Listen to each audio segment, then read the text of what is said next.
Welcome to Haunting Whispers. Tonight, as the rain falls softly, we'll share some true scary stories to help you relax and fall asleep. So before you drift off, I'd love it if you could leave a comment letting me know where you're listening from around the world and the time you are listening. This video, also don't forget to like and subscribe if you're enjoying the episodes. There's something walking on the surface of the moon. I haven't slept much these past couple of weeks. Listen, I don't really know where to begin with this whole ordeal. It's just been weighing on my mind lately, and no matter what I do, I just can't seem to get it out of my head. So, I thought I'd write it down. I'm in my second year at university, studying chemistry. Rather boring, I know. And I had a friend studying astronomy, called Garth. He was staying late one night. He'd been ill for a week and needed to catch up on some coursework. I decided to accompany him because I honestly didn't have anything better to do. So we're sitting in the study hall, just us, Garth across from me, taking notes from his brittle laptop that was probably top of the line back in 2012, and I'm bored out of my mind. Nothing interesting on my phone, I don't have the energy to read any books, and I sure as hell wasn't going to do any of my own work. My eyes dart around the room for anything to distract me, and I do mean anything. There's a brief moment where I contemplate getting up and repeatedly flicking the light switch on and off. Ultimately, I don't do that because I'm not that much of an asshole. Instead, my eyes finally land on something else. At the back of the room, facing a large glass window, is a telescope. The telescope is big. Not huge, mind you, just bigger than any telescope I had seen up to that point. It's an ashen gray color, with deep red highlights on all the shifting sections of the device. It looks expensive, and I don't really want to be in even further debt, so I touch it slowly and methodically, making sure that everything is held as securely as it should be. Its weight is supported enough for the worry in my brain to instantly evaporate, replaced just as quickly with newfound curiosity. I've never been much of a space guy. It just never really caught my interest in comparison with the other major sciences. Yet there I was, almost giddy as I put my eye to the viewfinder, only to be met with pure, oppressive darkness. No lights, no stars, not even a moon. But that was quickly rectified when I unscrewed the lens cap. Not my proudest moment, all things considered. But here's where it gets interesting. The way the window was installed gave me a clear view of the moon, the white beacon visible through the upper echelon of the window. I put my eye back on the viewfinder and quickly panned the telescope so that it was facing the moon. This telescope had some good zoom on it. I was able to make out all the different crayon rocks that scattered the moon's surface. And despite my general apathy for space and astronomy, I found myself feeling an almost childlike wonder as I gazed upon this faraway land. Then suddenly, while slowly adjusting the lens focus in an attempt to get an even clearer picture of the moon's surface, I saw something move. My breath froze and my heart raced as I pulled myself away from the viewfinder. A pause. I look over at Garth and he's still buried in his work. My brain tries its best to rationalize the movement as something natural, too much caffeine and not enough sleep, knocking the telescope slightly, straining my eye to see clearer. I sigh, relieved, finding it almost laughable how easily I had scared myself with something so trivial. I bring my eye back down to the viewfinder to get another look at the moon, and that's when I see it again. It hasn't stopped moving since I last looked. It's big. It had to be if I was able to make out from such a distance. The thing looks almost human, but I wasn't able to get a good enough look at it. Its skin looks almost identical to the dust that coated the moon itself. The only reason I was able to make out its rough shape was because of the harsh shadows that shrouded its body, leaving its silhouette trailing on the floor behind itself. Again, I could barely make it out, but it looked as if you got a stick bug to stand up on its back legs. My breath once again gets caught in my mouth, but I don't pull away this time. This feeling of unease creeps over me. I was already terrified, but this was something else. It felt like if I continued to stare, something bad would happen. But no matter how hard I tried, how hard I pleaded with myself to move, I just wouldn't budge, not an inch. My eyes are still fixed on the thing when it stops moving. It turns its head to look at me. At least that's what I think it's doing. It's hard to make out all the details, but I know it's looking at me. You know that feeling, when it feels like something is watching you. The moment its head stopped moving, that feeling seemed to burrow itself deep into me. Despite it being too far to ever be able to see me directly, I know it's looking at me. Not looking at the earth, not looking at my country, looking at me. Directly at me. The thing seems to raise a hand to point at me, and it's then that I find the motivation to step back out of the viewfinder and away from the window, pushing myself backwards as quickly and forcefully as I can, slamming against the wall on the other side of the room. The moment I do, the feeling stops. Holy shit, dude, you okay? Garth asks, turning to look at me the moment he hears the crash of my back hitting the wall at a worrying pace. All I can do in reply is point a shaky hand towards the telescope. He eyes me skeptically, as you'd expect, and gets up to walk towards the telescope. He puts his eye on the viewfinder. Are you fucking with me? He turns to look at me with a pissed-off expression. Why'd I fall for your shit, dude? He goes back to his stuff and picks it up, quickly leaving the room. I don't want to be on my own with that telescope or that moon any longer than I have to. Getting up, I make a hasty escape towards the door Garth left through, and before I make it through the door, I take one last look at the telescope in the corner of the room. Its lens cap is still neatly discarded on the floor, and I don't have the courage to go put it back. It's been 2 weeks since that night, and strange things have started happening. For a while now, virtually every time I looked at the moon, I could feel it looking right back at me. Once again, not at the Earth, but at me specifically.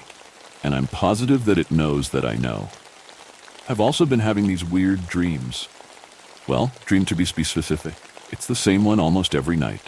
I'm lying down in my bed, paralyzed from the neck down, and that thing is in the room with me. It's far too big to fit inside normally, so it's hunched over to what must be a painful degree, with its long gray fingers gripping the end of my bed like a vice. I can see it no clearer than when I first saw it all those weeks ago. Its features are shrouded in a shadow that engulfs my room. The only actual notable features I can make out are the thin, wet hairs that pool on my legs and the fetid odor that seems to emanate from them. Every time it's there, I feel the need to retch as the putrid smell creeps towards me. Its ragged breathing is devoid of any rhythm, as if it's learning how to breathe for the very first time in its life, constantly having to remember to use its lungs on our oxygenated planet. And then I wake up. Though, in all honesty, I don't think I'm dreaming. There's been a few moments when I awaken from the prolonged state of sleep paralysis and find myself feeling that exact same sense of foreboding that I experience when I look at the moon. It's always far too dark for my brain to make out anything in my room. But sometimes, just sometimes, I can feel the disgusting sensation of its long, slick hair slithering away from my legs and out of my room. I could put this down to my brain still being in some sort of sleep state when I wake up. And that would make perfect sense, if not for the fact that every time it happens, my legs are soaking wet, not from sweat or any other natural fluids. No, this is far too oily to be anything human. It can't be. I get up and look, and just like every time before it, a dark trail of something leads directly from my bed, across my floor and out of my window. I shudder at the picture my brain conjures of how this thing would have to contort itself just to fit through my window. It's like that almost every night. It's gotten to the point that I dread going to sleep at night, and actively try and stay awake for as long as I can. It's not a healthy lifestyle, but in all honesty, I prefer unhealthy to dealing with that thing.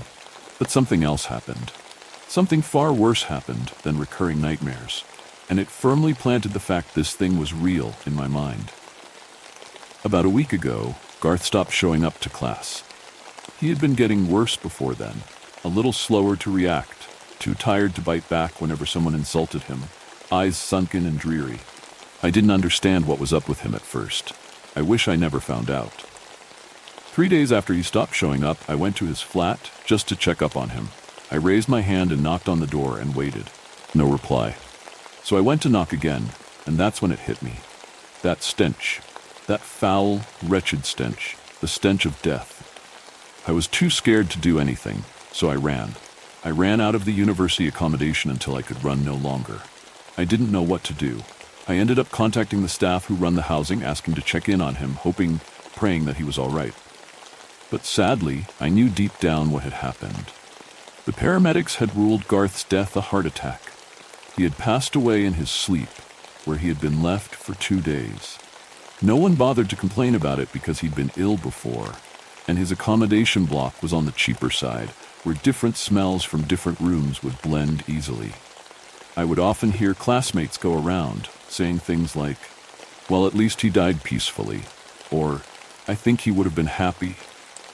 But I know that whatever happened to him was not peaceful. It was not happy. I don't know what that thing could have done to stop his heart, and I'm scared to find out. I haven't slept in 4 days. I keep seeing things in the corner of my eye, and each day it's getting worse and worse. I don't know how much longer I can go on. I've practically lost all energy and drive to keep going. Maybe I'll end it on my own terms, but I don't think it'd let me. I'm sure it wouldn't have let Garth. I know what's going to happen. I'm not ready for it. I'll never be ready for it. In all honesty, I just hope that it's quick. I'm sorry for burdening you all, and I'm sorry for burdening my friend. Good night, everyone. But that's not the end of our tale. In fact, what comes next is even more chilling. I'm a nurse. I tell a lot of stories to curious people who tend to regret asking right after. It's hard to find another job that matches the sheer breadth of human suffering I'm exposed to daily.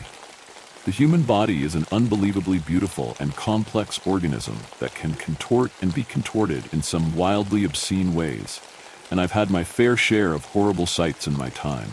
Wounds fester, gallbladders fill with stones, forks get stuck in eyes. We are precious little things, and the same body that can survive a fall from a plane can die from a stubbed toe. Not that I figured the survivor of the fall particularly wanted to live at that point. Anyway, my point being, everybody who's ever spent any time in a hospital has seen something gnarly that they'd rather leave behind forever. Even sitting in a waiting room can lead to boredom. That can lead to a peek through a door that can lead to a burn victim convulsing in his bed. I always hope that the folks who take that home with them develop a new appreciation for life and empathy for their fellow man. Personally, I worked on the floor that said burn victim was treated on, and his moaning made me grind my teeth all night. Sometimes I want to put my head through the wall as payback for the god-awful thoughts I've had about people who were suffering and dying with the audacity to do it near me. It's not a job for everyone. It's hardly a job for anyone. But you get used to it. You sit in it and live with it. The hospital becomes this third place that no one else can really see. You look at a bed in the corner of the room, and you remember the last 3 people that died in it. The fourth's face is already gone. It's good to remember, to appreciate, to hold the knowledge that they were real, they thought and felt, and it can fuck you up if you let it. It's only now that it's flooding back in. I let it flow through me, it hits and it goes. The wind doesn't knock me over, but little bits get stuck. They itch bad. Now I'm there again. I think I might be done with hospitals soon. It's been a couple years. Back then, I was at work every day and almost every night. My divorce sucked bad, and I thought it might kill me if I spent any more time at home than I had to. I'm good at my job. I can autopilot for days. Sometimes I sit in my car afterwards and can't remember a single thing I said or did the whole day. Nobody's ever complained. Nobody's ever given me shit from above. I'm not a surgeon or anything. I wasn't cutting hearts open with my eyes closed. I was often checking on people who were bedridden, replacing bedpans, and listening to them complain in one ear as it went out the other. There's nothing better to tune out. When I'm in that building, I'm a nurse, not a person. I work and I forget. That kind of fugue state is not good for you, to say the least. I'd highly recommend trying your best not to get disconnected from reality like that. When it breaks and you come back to the surface, it hits like a truck. It kills. I know it. In those weeks I spent on autopilot, I slowly realized that I only remembered a single thing from every workday. One patient, in one room. He was an older man who'd been transferred from another facility after spending over a year in a coma. He was just some guy, some normal guy who, according to his family, had fallen unconscious while at home and never woke back up. They visited him sometimes, almost always alone. 2 young men and 1 older woman who would just sit with him for an hour or two and whisper to him like he could still hear. It was a sweet gesture, I thought. Too many people are left by their families to rot in their beds. I think unconscious people still have some sort of awareness of reality, even blurred through the impossible layer of a coma. They were always leaving when I came in, sparing me a glance or two before hurrying away. One of the young men always had a certain angry tiredness to him, the circles under his eyes making his frown sharper. He always spent the least time visiting and held himself with a certain rigidity, hands always in his pockets. I was curious somehow, wondering who they were to him, and stranger, wondering why I cared at all. At the end of every day, I could only vividly remember being in his room, seeing him with his eyes closed, watching those people whisper and stand and leave. I didn't care about anything else, but I always remembered that, and only in retrospect. It started to keep me up. I worried my mind was making choices for me. It was always the same. I'd walk into his room. He was laying there on his back, still, eyes closed. His hands were always clasped over his chest, right over left, and his body was totally straight. I know some people find that creepy, like a corpse in a casket, but I sleep like that too, so it never bothered me. He just seemed so restful. I don't know what it's like to be in a coma, but looking at him, I always had a twinge of jealousy. Imagine the rest, the weight off his shoulders. Dreams or empty silence, I thought I'd rather be him than go back to my house and my husband again. So, I always tried to make him comfortable. If his visitors had been by, they often left his head pointed to the side and his pillow jostled into a weird spot that didn't seem great for his neck. The blanket was always sloppily moved onto him, like they'd fussed with it and forgotten how to set it back up. I figured, why judge them for trying their best to make their loved one more comfortable? Who am I to know what he liked? Regardless, I tried my best. I'd readjust him, fix the curtains of the window, clean up his bedside table, and move the hair from his eyes. It always felt like the right thing to do. I always thought that he had a mild little smile on his face, an upturning at the corner of his lips, something slipping through from his dream, or vice versa. Maybe I made him a little happier then. I started to focus harder at work, be present, work with the other older patients in my area of the hospital. I slept well. A few months into his stay, I ran into the tired young man on his way out of the room. His hands were out of his pockets for once, and he was clutching them together with a strange tightness. He was grimacing and breathing heavily. I felt my heart jump. I don't know what it was. I decided to bring flowers and nearly dropped them as he pushed past me and vanished down the hallway. I had to stop for a moment before I could make myself enter the room. The man in the bed was still there. He was still on his back, and his hands were still clasped together. The blanket was halfway off of him, worse than usual, and I went to fix it when I noticed something I'd never seen before. He was wearing a ring. On his right hand, middle finger, he had what looked like a typical wedding band. I couldn't figure out if it had been there before, if I'd just glossed over it every time, if I was just put off by his visitors' behavior. It's not really permitted for long-term coma patients to have any jewelry or accessory like that. Who'd have let that slip by for this long? It had to have just been put on him. I wondered if the young man had found his wedding ring and snuck it back to him, which struck me as surprisingly sweet, though I hadn't heard anything about him being married and none of the visitors identified themselves as or acted anything like a spouse that I could tell. Like I'd know. But there it was, plain and simple, on his finger. I went to remove it and had it halfway up his finger when I second-guessed myself and let him keep it. I guess it just felt wrong to rob him of it, after all the time he'd spent alone and unconscious. I let him keep it. I think about that a lot. It was the next day when everything started. I came in, fixed him up, and was drawing the curtains when he began to groan. It was a low, long, pitiful kind of noise, like a wounded man bleeding out on the floor, alone. It lasted for so long. I immediately looked for any sign of injury or motion, but he still just lay there, mouth hanging open, groaning.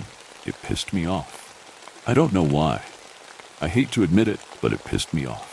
Something about the sound just got under my skin in the worst way.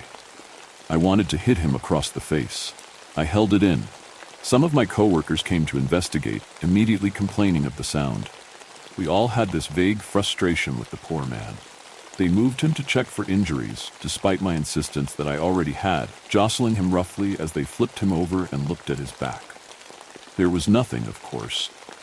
He stopped groaning after a few minutes, but it was enough to set us all on edge for the rest of the day. I still fixed him back up in a comfortable position, but there was an undeniable air of unease and frustration in the room. I left him alone. His visitors stopped coming. I never saw any of them ever again. Every day he'd groan and we'd all start to slip. It pushed our buttons until they broke. He was alone in that room and he was suffering loudly. Sometimes he'd cry or shout just for a moment, as if in fear. The patients near him became even more irritable. They'd push each other, yell from their beds, leave their rooms unauthorized to insult others from the door. We'd curtly get them back into their beds and then leave to argue with our coworkers. The whole place got nasty. I hated it. It was worse than being home. I spent a lot of time in my car. I was late. My supervisor was late. We left people in their rooms for hours. No one died, but there were too many close calls. Too many minor medical emergencies that almost became fatal. People in the waiting rooms would file complaints before their appointments even began. People I trusted and liked were fired, and I was glad to see them gone. The man still slept. I still took it upon myself to make sure he was okay, but I never did it with the care I once had. He started to move. He'd groan, and then he'd roll onto his side, or rub his arm with his hand, or cover his eyes. He fell out of the bed a few times. His skin started to bruise. Overnight, he'd managed to scratch himself with his fingernails that we'd neglected to cut. He'd have scabs I'd never noticed before. He started to groan less and scream more. He just never shut up. A doctor punched his nurse in the face and knocked him out. A bleeding patient was left waiting for hours. 3 scalpels went missing. I kicked a hole in the wall. The lights seemed darker, and they buzzed on and on. It felt louder than my own voice. The hallways seemed too long. I'd walk for minutes and only realized I'd passed where I was going after turning around to see I'd gone way past it. I started crying in front of patients without noticing, and he still cried and groaned and screamed. I could hear it from outside. I could hear it when I was asleep. Soon enough, I was the only one who'd stepped foot in his room. They'd been moving patients to the other end of the wing when possible, and spending as little time nearby as they could. I'm not sure if it helped, if there was ever any real attempt at intervention or investigation from above. I didn't see it. I think the hospital just rotted, and we all let it. I still wanted to try, to keep the place afloat, to do the community the service it deserved, so I still went into his goddamned room. I was hoping he'd die by now, but I wanted it to be in comfort. The perception of time in a coma must be wholly incomprehensible, and I can only hope that his pain was physical alone, his moans the product of a biological reflex, his suffering only visible on the surface. I want to believe that he was just asleep. I pray that he could not feel. I noticed his ring again one day. The skin around it had begun to swell, and he was slowly brushing it with his other hand. Lightly, gently, up and down. It was uncharacteristic. His movements were often jerky, rapid, frightening. His moans whispered out, and his eyes moved lazily under his eyelids. I realized that I was just staring at him. The image of his body has always been unforgettable, but it struck me more than ever that day. I stood there for a long time before my instincts kicked in, and I had a look at his finger. The ring was still so clean, almost reflective. The skin beside it had begun to turn red, and suddenly it seemed right to try and remove it. Whoever this signified a relationship to, they clearly had nothing to do with him anymore. Relief is a precious thing, and he deserved the little I could try to give him. I went to remove it. The ring didn't budge. Never before or since have I attempted to do something that failed so immediately as that. It just didn't shift in the slightest when I pulled on it. I still don't understand how anything could be on so tight, so stuck. It was unbelievable. I remembered how easily it had slid across his finger the first time I touched it. What seemed like so long ago, now. It defied me. It felt wrong to even touch it. The reddened part of his skin felt hot, I was possessed with the urge to break his finger and force the ring off. I had to bite my hand to send it away. I fixed his bed as quickly as I could and escaped. I occasionally gave the ring another pull or two when coming by, just to reaffirm that I was feeling reality, that the world was not lying to me. It was just stuck, and there was nothing I could do about it that didn't make me feel sick. My divorce proceedings were coming up. I was going to be away from the hospital for a little while. There was a certain sick pull that made it hard to get away, but I told myself repeatedly that it would be good for me. It had to happen. I visited him again on my last night there. He'd stopped making much noise. His vocal cords must have been damaged at this point, and his general demeanor had changed. When I came in, he was arching his back, forehead pressed into his pillow, stomach in the air. His eyes were rolling back, and his mouth just hung open. I could hear him, even still, whispering, long and quiet. His hands were still crossed over his chest. I just ran forward and took one in my own hand, and he, somehow, began to relax his posture and slide back to rest in the bed. It was the most directly he'd ever responded to something I did, and it scared me. I was immediately frozen, his fingers in my hand. He shouldn't have been able to react to anything. I still cannot fathom what kind of awareness he might have had at any point. God, if he was there the whole time, present but trapped. I stayed with him for longer than I should have, half terrified to leave and half moved to comfort him. He still made me so angry sometimes, the false rage that puts holes in walls. But that night I could not find anger in me. I pulled. I breathed past the icy fear and I pulled on his ring. My fingertips burned from the strain. The arching red marks left on them lasted for days. I grabbed his wrist with my other hand. I pulled. I put my foot against the bed. I pulled. I bit into my lip. My fingers slipped and dropped hard against the floor. My hands were empty. It was pointless. He looked at me, through his closed eyes. His body laid against the bed, but his head was stuck, perpendicular, recessed into the pillow, and certainly, obviously bent, twisted. His chin digging into his chest. And he stared. His eyelids couldn't hide that he was looking for something in the dark. The rest of his body was so still. Imagine the urge to right yourself as your neck cramps. Your jaw tightens, and you can't even move your fingers. You can't even open your eyes. I coughed and gagged and crawled away in fear. I left him like that and hid outside. The sense of relief was immense at first. Being away from that environment reminded me how I felt in the sunlight. Everything smelled better. I didn't dig my fingernails into my palm. In court, it came back. I couldn't blink without feeling like my eyes would never open again. I listened, I spoke, I looked my husband in the face, and I left scrapes on the side of my chair. I've never had to explain this before. It's hard to make the hole in my brain feel real. I've never cared about anything that much. I didn't care about my own divorce while it was happening. I wanted to be anything else. I wanted to hurt myself. Nothing bad even happened. No one said anything, did anything. I just wanted to bite a chunk from my own arm every minute. Something wormed in there and made me sick. I threw up on the carpet before God and everyone. I was very nearly hospitalized. I was just so afraid that something was going to happen. Something is always about to happen. It worked out. I'm single again. My ex-husband got a lot of things in the split. It's not the worst time anyone has had in a courtroom. Everything real seems so small. I hit my head against the wall a few times and went back to work. The lights weren't on when I pulled into the parking lot outside the hospital. It was already late. The rest of the building was lit up as usual, but my wing was dark. A pit formed in my stomach as I sat there, craning my neck to see through the windows. Squinting, thinking. We were all professionals. It should never have been able to get this bad. For us all to slip. I still don't get it. The window went back into forever. Something far behind it was lit, a tiny light spilling from behind a cracked door. Something moved in front of it. I swallowed the fear and bit my lip. I still had to go to work. I had to turn the lights back on. A few people were moving in the parking lot, coming in and out, being pushed in wheelchairs and hurrying to appointments. It seemed like no one else had any feeling of foreboding, of an encroaching darkness. The lights were just off in one wing. I was just losing my mind. It was cold and I was still alone, I hurried through the door and towards the first elevator. I always try to avoid looking too troubled at work. Being in a hospital is already a stress-inducing situation for most, and I'm very aware that watching medical personnel with grim looks on their faces can often make that worse. It's one of the reasons why I had been so frustrated with the recent state of the place.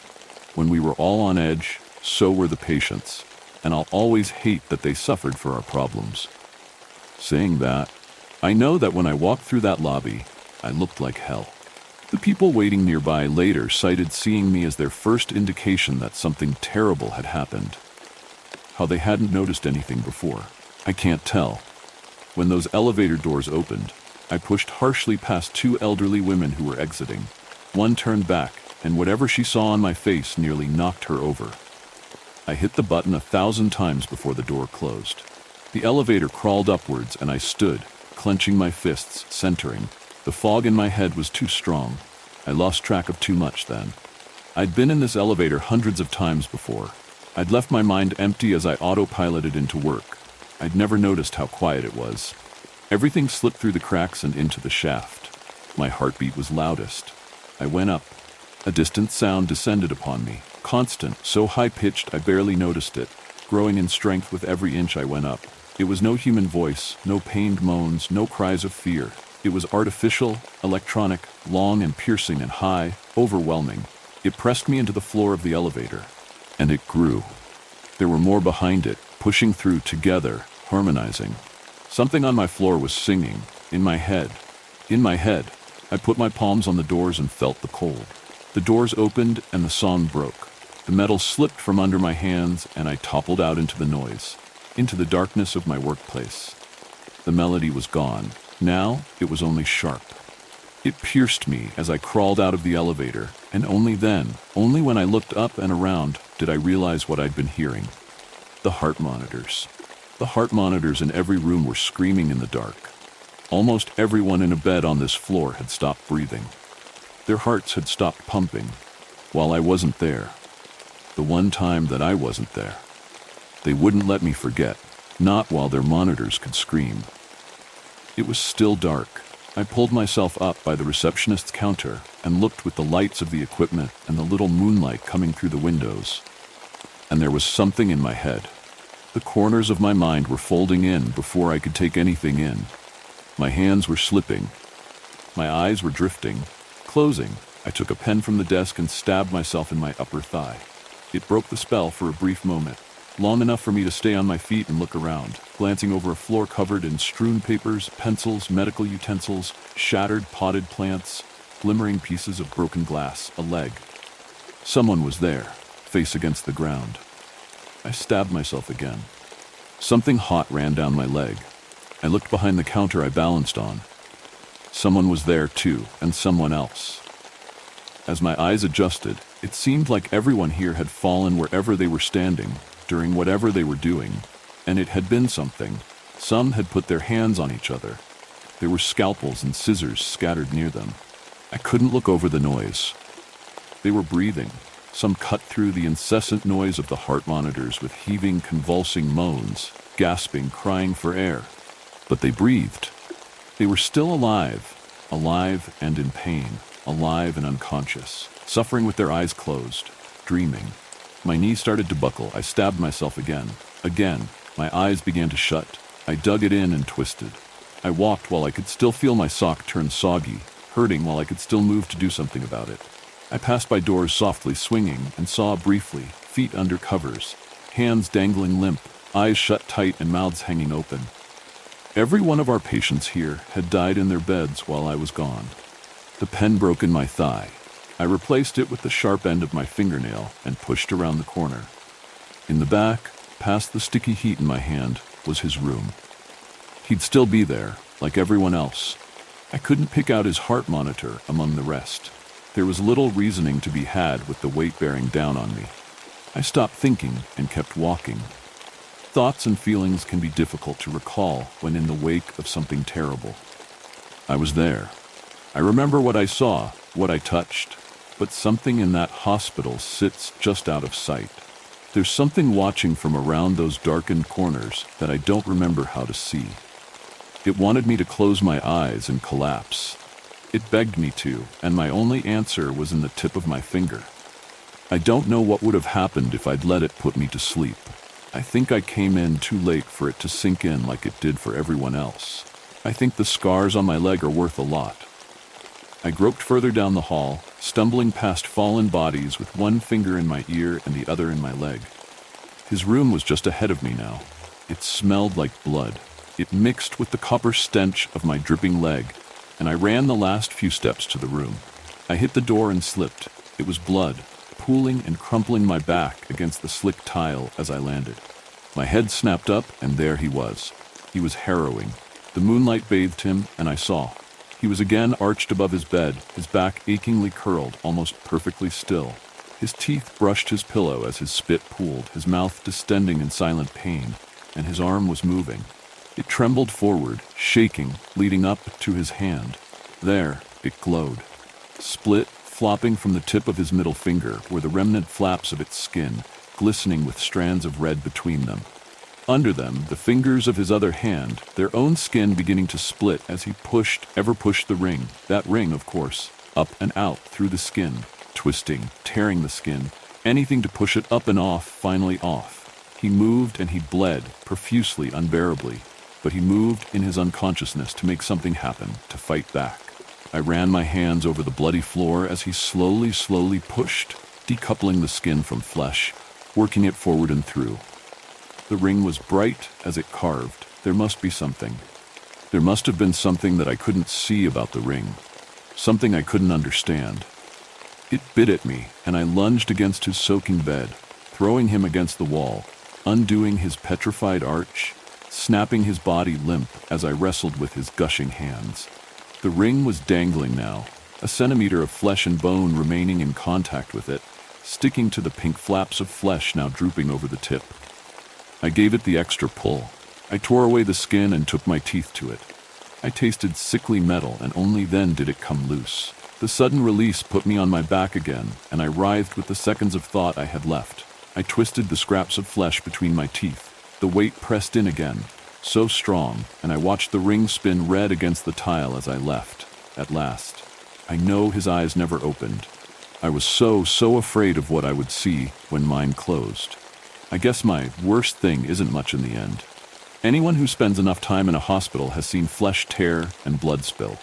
Really, it was him. It was what he saw. I saw something awful. He bore witness. He knew what I could only feel. There's not much left. We woke up, he was dead, incredibly so. Whatever he saw has no hold over him any longer. I have to dream. The ring was long gone when I came to in my own hospital bed. We were all reeling, some in ways that they never truly could make peace with. They all saw something, and they all forgot enough pieces of it to live. Many diagnosed instances of brain damage came from that day. But we lived, and we all had questions. There had been a tragic accident. Certain gases had been building up in the air, affecting our emotional regulation. That led to a sudden, spontaneous bodily reaction that knocked most of us out and killed many of our aging, weakened patients. It was a beautiful answer to square away what lingered, an excuse. I couldn't look at my coworkers much after. I always saw how we had been to each other before, and it pushed me away from that hospital for good. I wanted to believe with them. I want the presence I felt with that pen in my hand and those heart monitors singing to just be gas in my head. But it's there, right where I don't remember how to see it. Sleep doesn't comfort like it used to. Now, when I begin to dream, I dig into my leg until I wake. And then I wonder. I wonder if it'll be back when I close my eyes. If a stranger will visit me while I sleep. If I'll ever wake to feel something tight and warm on my finger. If I'll ever wake at all. As the shadows grow deeper, another story emerges from the dark, one even more terrifying than the last. Transcript of the audio logs of the Carnival of Pain during the year. Hello? I hope this is working. They told me to keep speaking to this for training purposes. I don't know what good it would do to listen to a brand new security guard prattle about the job, but I guess it might be for teaching me my mistakes. Anyways, yeah, I am not supposed to give my real name, so that's it for the introduction, I suppose. Nothing to do now but wait until I do the rounds. so not much else to say. Okay, this is not funny. Apparently, someone thought it was a good idea to prank the new guy and has climbed to the top of the roller coaster station. On the station, mind you, not even inside. I can't describe them clearly as the lights aren't on, but it seems to be a woman with long hair that's flapping in the wind. She is just standing there, seemingly looking towards me, like a total creep. I am going to go up there and give her a piece of my mind. Coroner's report. All 4 limbs fractured with multiple breaks. The subject was probably dragged on the rail tracks with the head held up to prevent immediate death. The speeds required to inflict these injuries are not consistent with the normal speeds of the ride.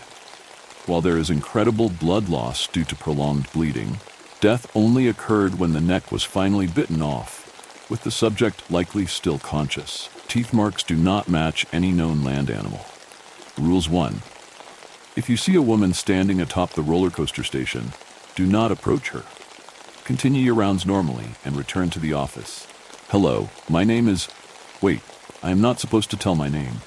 Is this just a recording, or is someone listening on the other side? Because someone on the last shift seems to have left a note to scare me.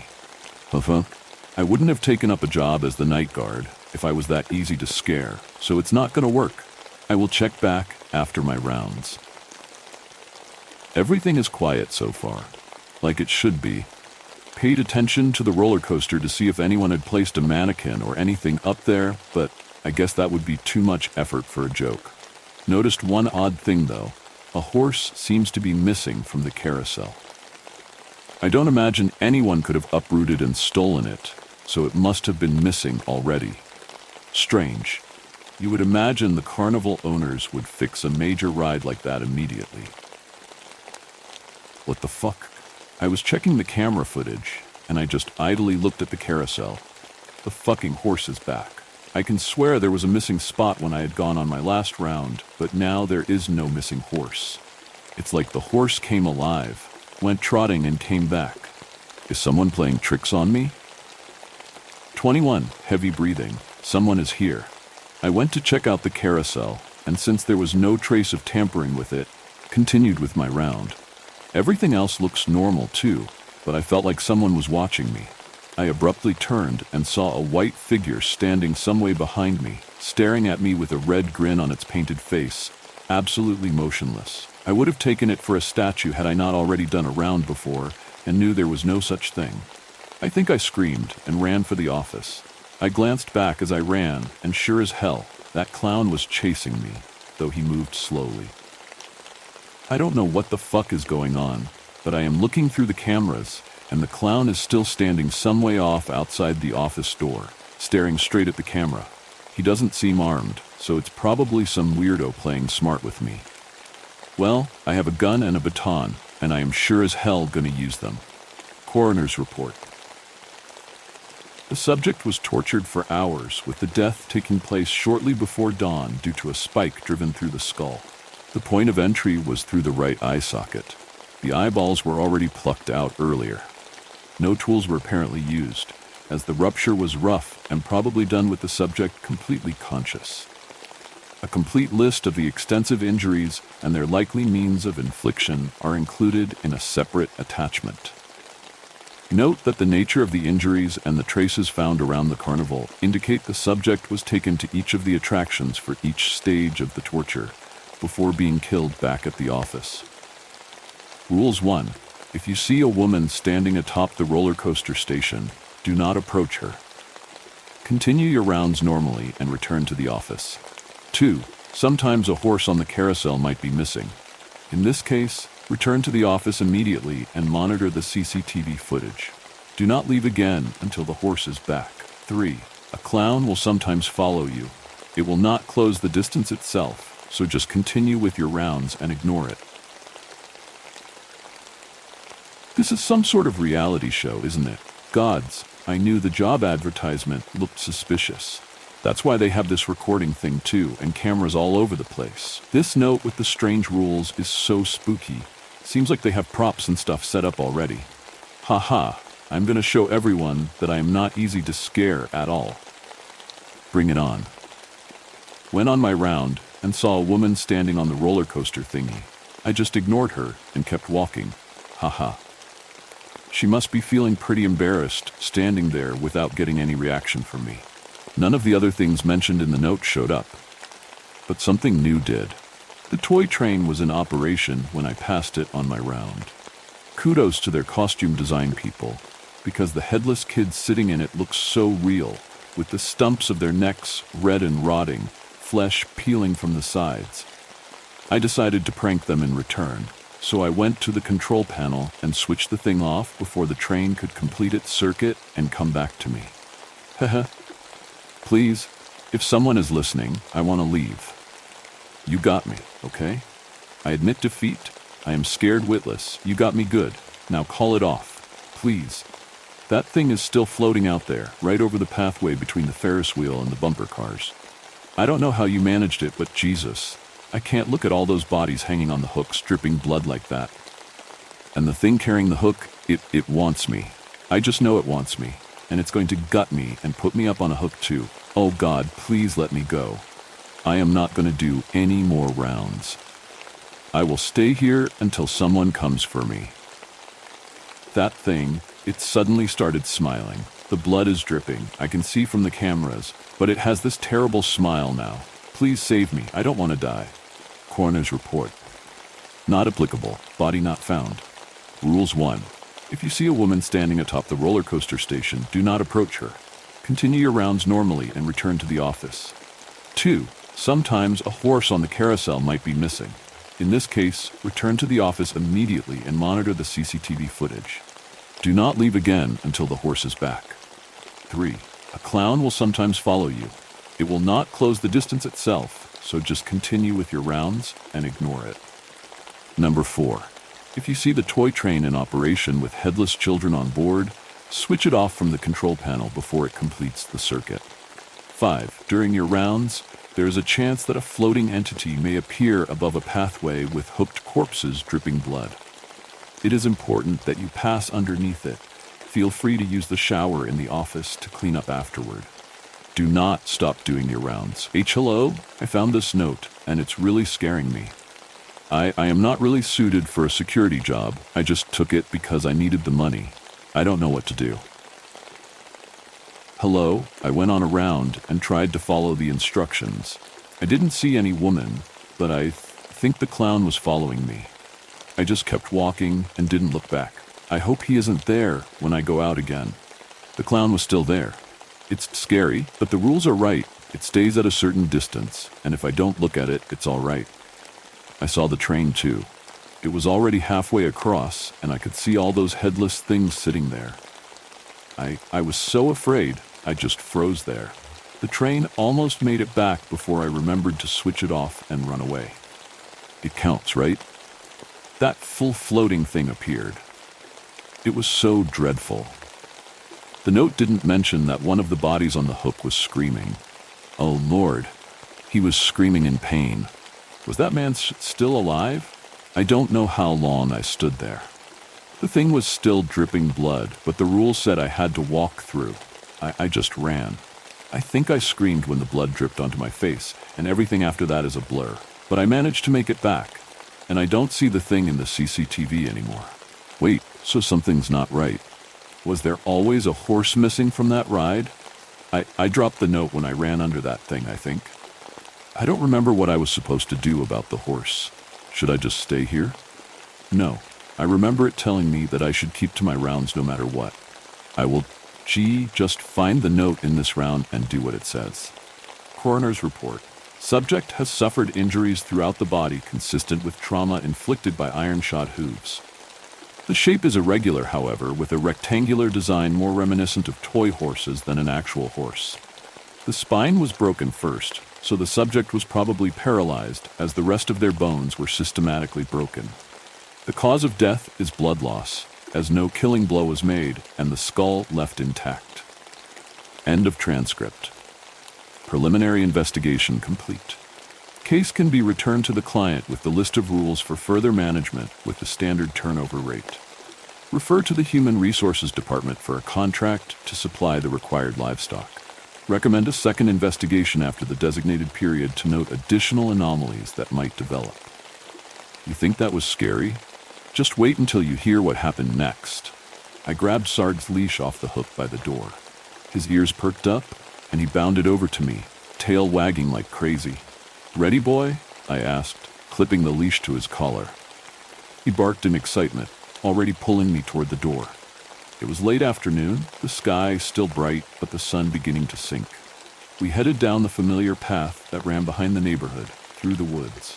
Sarg trotted beside me, nose sniffing the ground, ears alert to every sound.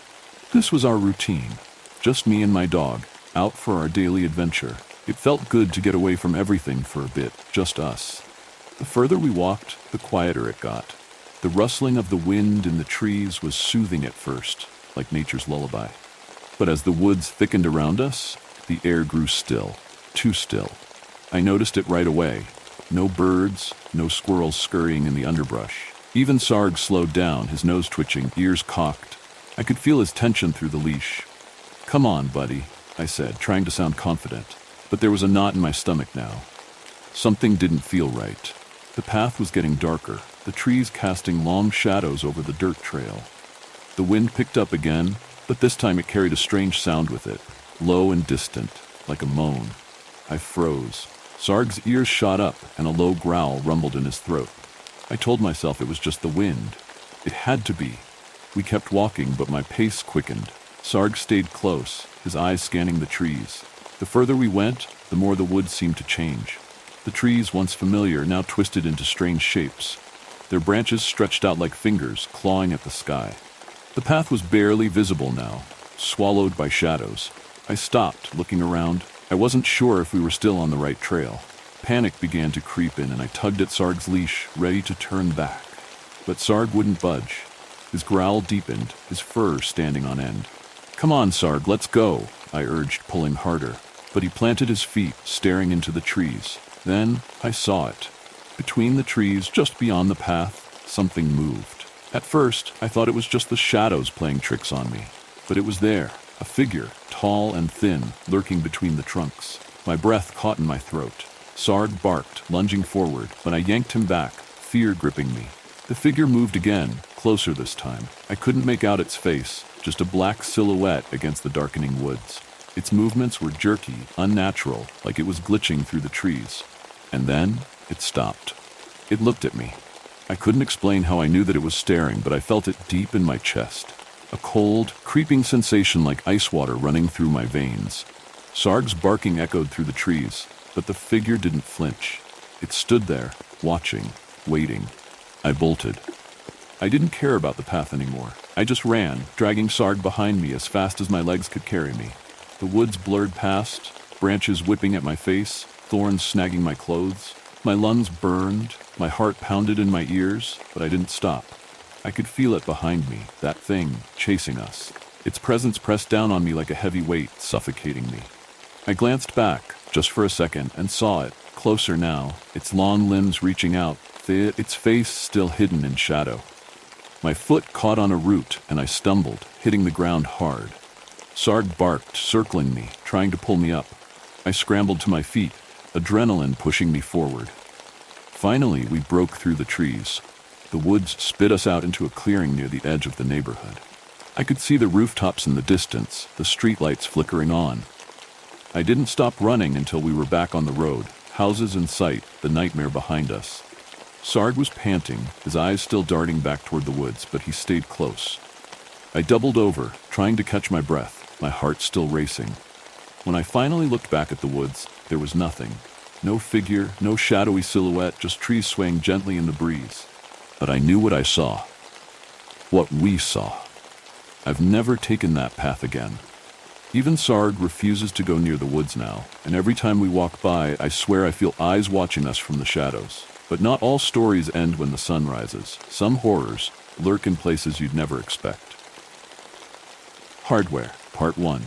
If you asked me what I'd be doing with my life when I was in high school, probably dead last on the list would be working at a hardware store in an overgrown Texas town that decided to vainly call itself a city a few decades back.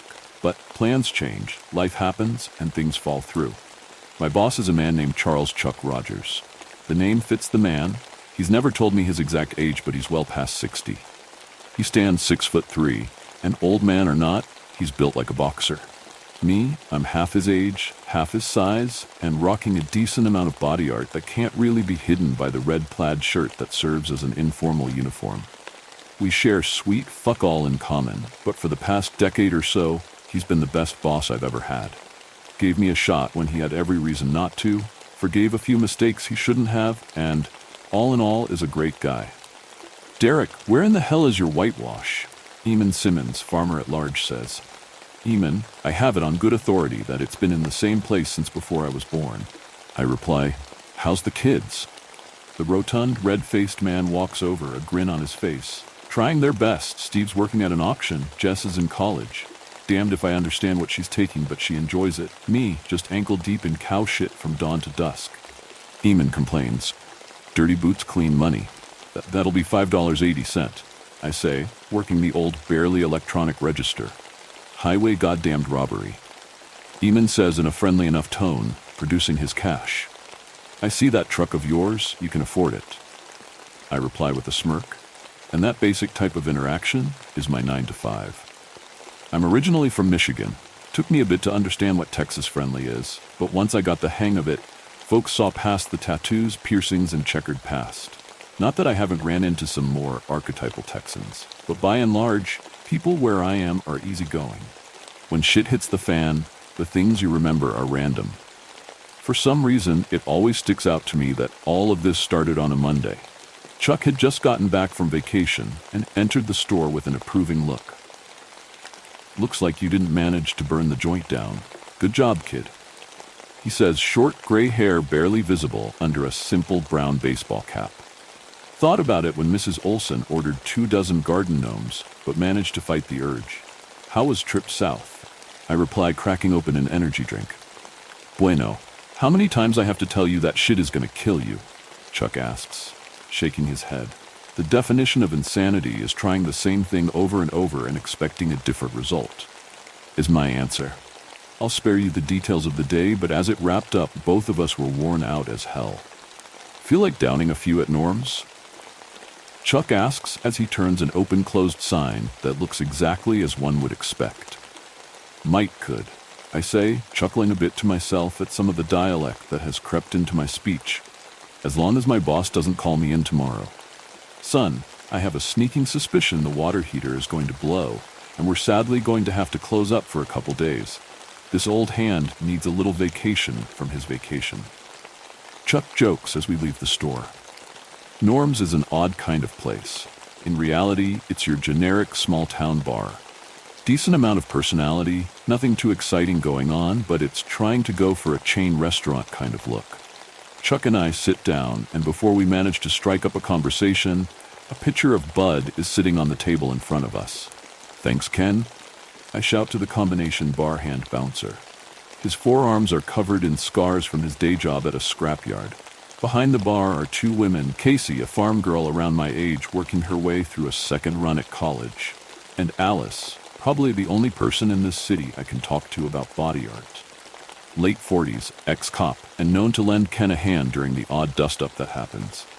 It was nearing 10, that crucial moment in a night of drinking where one needs to decide whether it's an early pass-out or a late night.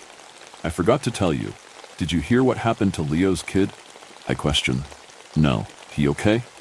Chuck asks. I'm nowhere near drunk, but I swear I've never seen Chuck get beyond tipsy. He spent half the night catching up and downing drinks with every other old coot in the city and seems just fine. He's alive, but man, it was the damnedest thing. Kid was out on a deer hunt, long guns obviously, blows a hand clean off. Nothing Doc Miller could do for it. Still up in a hospital near Dallas. It's a shame. Kid was only 18.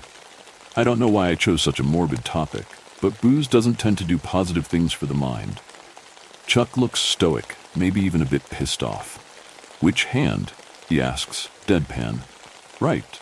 Listen, if I seemed like I was making fun of the kid, I wasn't. I reply, trying to smooth over whatever mistake I made. You didn't say anything wrong. Chuck offers as an explanation, but he still has that worried, miserable tone. If there is one thing I've learned about Chuck, It's that when he wants to stop a conversation, it's best to listen. As weird as it was, after a couple of weeks, I'd forgotten all about the cloud that passed over Chuck that night, chalking it up to one too many and a bad choice of topic. But one Wednesday in mid-September, Chuck didn't show up to open the store. Nothing I couldn't handle, of course, but not so much as a call. It was 11 a.m. and I was nearly drowning in customers. As much as I owe Chuck, I was about 30 minutes away from a pissed-off phone call when he came walking in the door. "Hey boss, need you to." I start, trying to get Chuck's attention. He has his hat pulled low and walks straight by me, closing the ancient door to his office with a little too much gusto. It's early afternoon by the time I get a second to go back and talk to Chuck. The first smell that hits me is sweat, the kind of vinegar reek that comes only from fear. The second is booze. "What the hell? You're day drinking," I say, more confused than angry. The laminate desk Chuck sits behind is worn with age, its chrome legs dull and clouded. "Big Time got in a car wreck last night," Chuck says, not turning my way. "Yeah, I heard. Is that what has you walking around with a coffee that smells like paint thinner? He's gonna be fine. Totaled that Firebird of his, but he's back home already," I explain. "I know. Went to go see him," Chuck says, taking a long swallow of what I'm guessing is a cup of quarter coffee and coarse booze. At what point do I get let in on the joke here?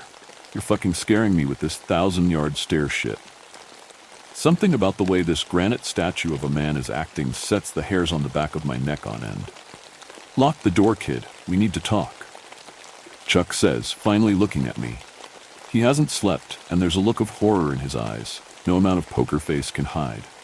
I do as he asks and pull up an old green office chair to his desk. "You ever experience something you can't explain?" he asks, point blank, almost wistfully.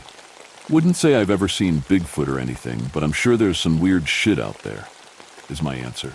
I'm not talking about something off. I'm talking the kind of thing that has you wondering if it ever really happened. Chuck's tone is depressed and hopeful all at the same time. "Can't say that I have, you?" I lead. "If you've got a reefer in your coat, it'd probably help my cause for you to smoke it." Chuck begins with a chuckle. What I've got to say isn't very high on the believability scale. Back in my 20s, I was a different man. Bit of a wanderer, bit of a roughneck, but something kept grinding me back here. Of course, the town was different then, smaller, closer. It was 72, and folks around here were breathing a sigh of relief that the swinging 60s had come to an end. The town was doing well, except for one thing. Well, one person really. Elroy Kinston. A town bully, not something that's going to happen nowadays. Even out here, you've got cameras on you every second of the day. But back then, in a little burg like this, one man could cause a lot of misery. He was the kind of ornery, vindictive prick who knows how the law works. He was 10 years or so older than myself, almost a boogeyman growing up. He said he was a biker, but he was just an asshole with a crotch rocket. Never saw the man with a friend, let alone a gang.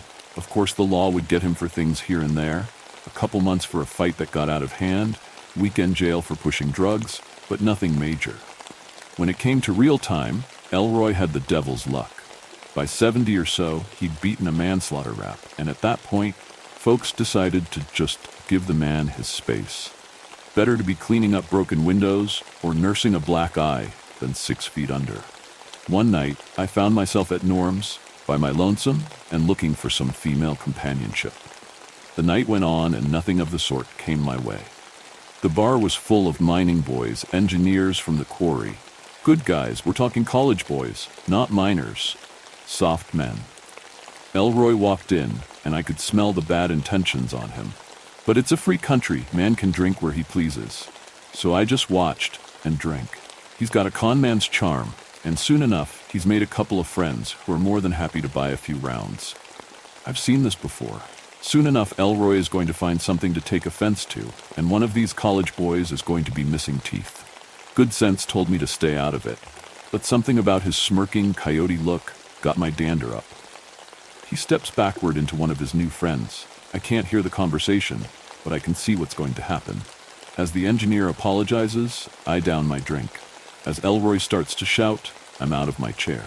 I take out my wallet as Elroy starts to get into the man's face. I've paid for my beer when the engineer is shoved. It catches the 5'7" man totally off guard. He hits the ground on his ass. Elroy, he's about my size, greasy curled hair, and plenty of yardbird muscle. Well, I inform him that if he intends on a fight that night, it sure as hell isn't going to be with the man pissing himself on the floor. The situation got tense, but guys like him aren't looking for a square fight. He makes some threats and leaves. Came at me from an alley on the walk home, though. I got my bearings quick enough, and it turned into a typical drunken fight. Nothing I hadn't been through a dozen times. Never been stabbed before, though. It was a real hollow, deep pain in my bicep. I don't remember much in specific, but that knife found its way into its owner's chest. Elroy hit the ground, a cheap pawn shop switchblade deep in his ribs. Still alive, but on his way out. I could have called the law, hell, could have called an ambulance, but I didn't. I wasn't going to roll the dice on the rest of my life because of Elroy fucking Kinston. So I finished the job, did the world a favor, and buried that son of a bitch 10 feet deep where no one would ever find him. So you killed a guy? I say, shocked. Thought I did. The very next day, Elroy was driving that rat rod of his down Main Street. Not a mark on him. Chuck looks to me as he talks, trying to judge if I'm believing him or not. After that, things started happening. It started with fires, accidents, floods, but eventually turned to folks talking about the kinds of things that belong in a midnight movie. No one knew how or why, no one but me, that is. I watched for a year as this place turned from unlucky to goddamned cursed. Chuck pauses. He's actually shaking. You think I'm full of shit, don't you? Real answer? Undecided. What do you mean, cursed? Every town has stories, a couple of odd ducks who say they've seen ghosts, or some preacher who swears he's been face to face with Old Scratch. During that year, damn near everyone in Harrington had a story other folks wouldn't believe. It was like we were a magnet for all of the darkest things in the world. Something had to be done. I got 6 of my closest friends and told them everything I knew. One took off upstate, the other 5, and I decided to try our hand at stopping things. We did our best to figure out what happened, but back then, there was no internet. The world was a much smaller place. All we could find were rumors, tall tales, and wild speculation. And even then, pickings were thin. Chuck stops for a second while he drinks more of his coffee. Slow down with that. What did you guys do? I say, whether I believe him or not, I'm interested. Nathan, the sheriff's deputy, figured he'd go at him head on. Ski mask and scattergun in the middle of the night. When they found his body, they figured it was a bear. We knew this problem needed some kind of, what's the word? Chuck asks. Esoteric, I guess. Seems close enough. Esoteric solution. But we didn't have one. We were 5 young men from the middle of nowhere. We had nothing more than grit and the stupidity of youth on our side. Another thing that was different back then was how easy it was to get your hands on explosives. Folks just trusted each other more, I guess. Either that or lunatics hadn't started abusing the privilege. So we figured if we couldn't find anything esoteric, we'd do the next best thing. We went in knowing we might not come out. And that was true for all but 2 of us.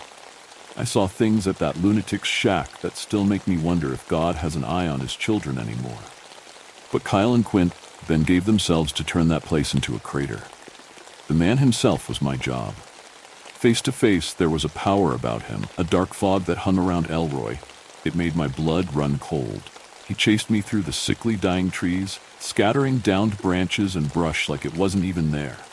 No man can move like he did. I lost him somewhere near the tree line, but saw him again when I got to my truck, leaning against it with one hand. Tim and I, we were plan B. There was no plan C. In the dead of night, through leaves and branches, Tim made the shot. The first barbed steel bolt pierced Elroy's hand, sticking to the door of the truck. The second did much of the same to his thigh. Elroy tore at his limbs like a trapped wolf. He ripped his hand clean off in about 6 seconds. The bundle of TNT I lobbed at his feet had a 7-second fuse. There was nothing left of Elroy, his house, or my truck. We figured that was the end of things. Now, I'm not so sure. Chuck finishes his story, trying to read my reaction. Yeah, I'm definitely not high enough for this, I say. So you think I'm full of shit? Chuck accuses. Let's say I don't, for the sake of argument. What does that have to do with what's going on now? I ask. Tim was ran off the road. Chuck says, "The man that did it said he had a message from Elroy. He says he'll be seeing us soon." Chuck, I don't know if I believe all the paranormal stuff, but by the fact things have you like this, I know you are involved with some bad people. I've got a record, man. You know this. I can't afford to get mixed up in some old-school blood feud going on so long it's developed legends. My tone is a mix of shame and anger, and besides, you know me. I'm not a fighter. If this guy has some brother or friend trying to screw with you, plenty of folks around here would have your back. That's the problem, kid. I've seen how people in this town react when things start going sideways in a way they can't understand. But I respect your decision. Any way this hand plays out is going to get messy, and you don't need any more of that in your life. If you're fixing to leave, I've got $5,000 in cash to help you get the hell away from this place. No hard feelings. Chuck finishes the offer and his coffee at nearly the same time. The fact I didn't take the money and run was one in a long list of stupid decisions I've made in my life. But something inside me made me feel that I owed the old man.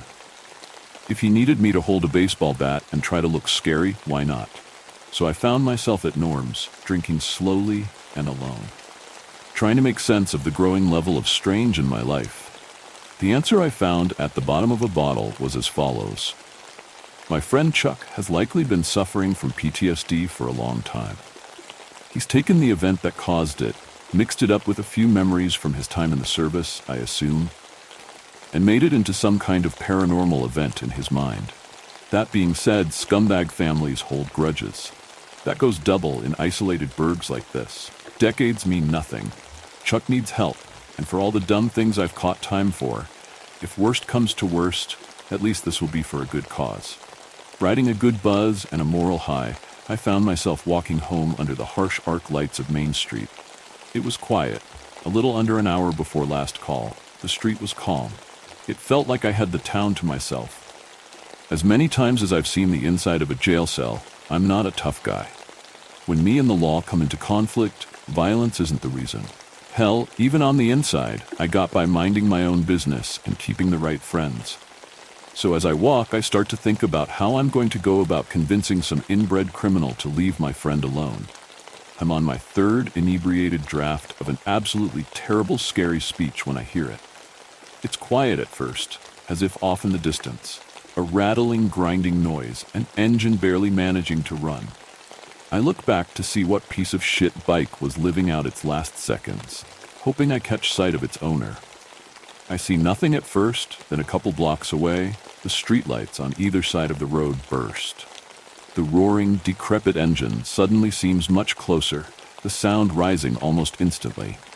The next streetlights burst in a spray of broken glass and molten filament, keeping whatever dying conveyance I'm hearing out of my sight. One part of my brain is screaming at me to run, or hide. The other is telling me that I'm being an idiot and nearly having a heart attack over some faulty wiring that was likely last replaced well before I was born. So for a moment, I stand, indecisive, transfixed. I catch a glimpse, for just a fraction of a second right before the next set of lights explode. I don't see a bike, but I see a dozen or so silhouettes, people clad in black, walking nearly in unison. The sound starts to reach window-rattling levels. The lights are destroying themselves quicker. Common sense finally takes hold. I bolt in the opposite direction, as fast as my booze-hindered legs will carry me. The engine's roar brings to mind the scream of something massive, old, and evil. I skid to a stop, losing balance and a decent amount of flesh from my palms as I scramble to get back to my feet. About 2 blocks away, the lights in front of me begin to burst. On either side, pitch-black night begins to encroach. The engine roar hits me in stereo now, loud enough to be painful. Panic and fear hit me hard enough to threaten consciousness. I don't think. I turn right down an alley, seeing some kind of refuge in the dim light from aging scones in the wall. As I do, the noise of the engine suddenly cuts off. My ears are ringing, sweat pours from me, drenching my shirt. I try the rusted handles of disused doors to no avail. I scream for help. Someone has to hear me.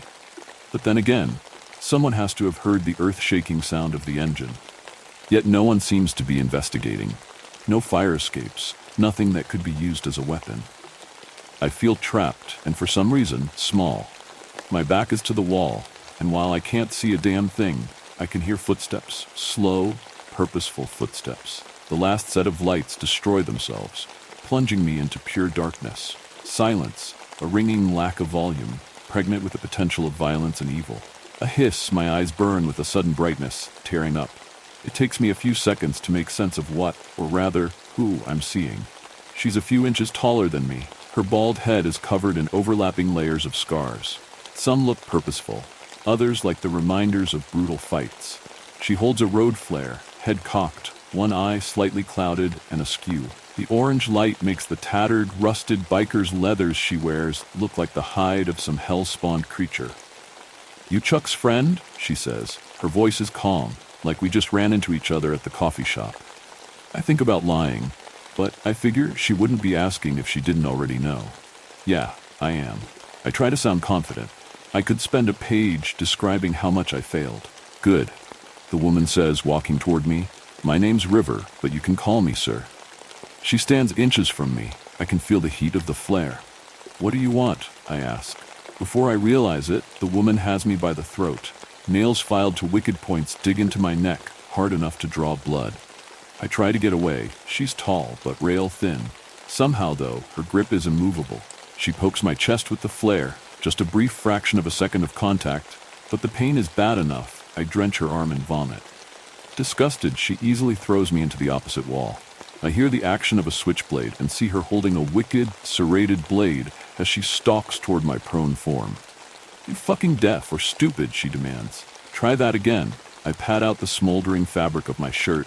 River wipes her sleeve on my head, studs and chains tearing out chunks of hair. "What did you want, sir?" I say, trying to stand, every muscle screaming in pain. "There you go. What I want is for you to get a message to Chuck. Elroy is giving him 7 days to get his shit in order. Then things get interesting." River shows disgust when she talks about Chuck. Fighter or not, I decide to swing for the fences and run for the hills. My fist isn't even halfway cocked backward before River casually has the knife a quarter inch from my eye. "I wouldn't," she says bluntly. "See, I'm a real forgiving type. Being nice, it's just in my nature. But the boss, he doesn't really let things go." As she talks, she moves the knife upward, drawing my gaze to the night sky. As the flare goes out in the gloom and scant starlight, I see it. It's barely visible, an ethereal suggestion of a massive, twisted human form, a wicked thing floating above the assembled, leather-clad people like an evil miasma. I can't see eyes. I'm not even sure I can see the thing itself, but I can feel it looking at me. I can't do anything but shut my eyes against the sanity-straining horror in front of me. I expect my throat to be cut or my heart to be pierced at any second. But the death blow never comes. When I finally muster the courage to open my eyes, I'm alone. The street is lit, and if it wasn't for the fact I've been beaten and burned to hell, I might think it was all just some kind of hallucination. But the blistered weeping wound in my chest isn't a hallucination. And I know neither was that thing that was hurting River and her friends. I feel like a speck of dust caught up in a tornado, and when I finally make it to Chuck's house, body screaming for rest and medical attention, the old man is waiting as if expecting me. "We've got a week," I say grimly. "We drinking ourselves to death, or trying to figure out the mysteries of the universe in a week?" Chuck asks. "You're the boss," I say, figuring both options will amount to the same in the end. If you thought that was the worst, you haven't heard the full story yet. Let's dive deeper into the unknown. The graffiti on the wall said, "Places like this are abandoned for a reason." I had left San Francisco for the town of Bass Lake up in the mountains. I had been there before, but never by way of the route my phone told me to take. The road had not been paved in quite some time. It was cracked, crumbling, and dotted with potholes for so many lonely miles. I wasn't able to drive very fast. The open pastures, deteriorating barns, and rocky hills showed no signs of anyone, and I hadn't even seen another car for over an hour. I was on my way to a family reunion, and I didn't even have enough service to make a call to my family to let them know that I was going to be late. I was deep into the foothills when an unfortunate urge struck. It was either run off somewhere into the weeds, or hope and pray that I came across somewhere with a bathroom very soon. Just as I had resigned myself to crapping in the open wilderness, I had finally come to something that looked like it used to be a gas station. I pulled up, grabbed some fast food napkins out of the glove box, and walked out into the smoky autumn air of Central California. All the oak trees had been ravaged by a fire some time ago, gnarled and girthy sticks of alligator skin charcoal amongst waving weeds of a golden brown. The solitary gas pump was rusted over, and the windows of the station had been broken long ago. It was an apocalyptic scene, to be sure. Around the side of the building, I found an open door to the bathroom. When I opened the door, the moldy smell was overpowering. The walls were covered in graffiti. An orange fungus was making a slow creep down the walls from a downward bulging ceiling, threatening to collapse at any moment. Half the sink was broken on the floor, and the mirror that hung over it was brown around the edges and giving off a distorted reflection of the scummy toilet against the opposite wall. The fetid swill in the bottom of the bowl had an oily sheen over the top of it. I swore that I saw the thick liquid inside move slightly, but I convinced myself that it was my imagination. The need to go was too great to care. Everything went dark as I closed the door behind me, so I turned the light on my phone and went to business. The harsh light pointed upwards as I laid the phone down on the top of my left foot, and I saw that someone had drawn a large smiling face on the ceiling with large X's for eyes. I tried not to look at the clown house version of myself in the mirror while I strained and hovered. Instead, I turned my attention to the discolored walls and started reading the graffiti.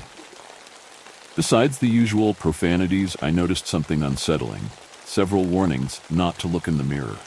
The largest message on the wall was written directly over the mirror. Places like this are abandoned for a reason.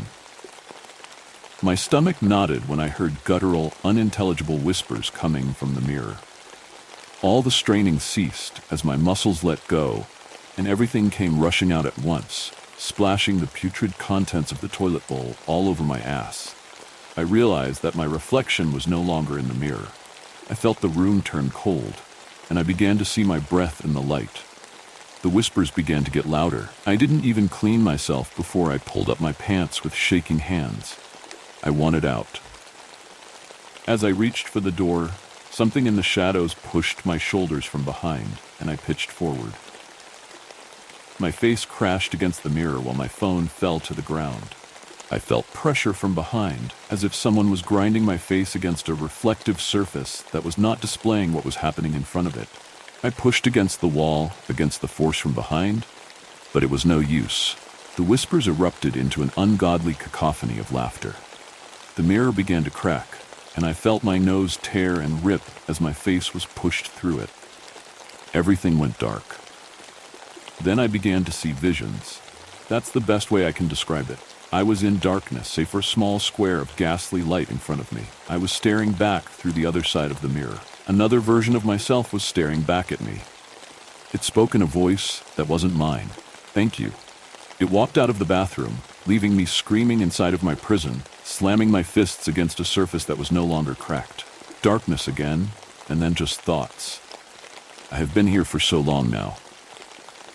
The whispers never stop. I never see what makes those sounds, but I can hear them, the things moving just beyond the light. I stay close to the mirror. I can feel my mind slipping, going dark. I fear I'm becoming one of them, feeling an urge that gets stronger to leave the light. I could feel the strain of my arms again. That's what snapped me back into reality, and with all the strength I could give, I pushed back. Blood erupted from my face and sprayed everywhere. I was in the bathroom again. My face was inches from the bloody mirror where I was not reflected.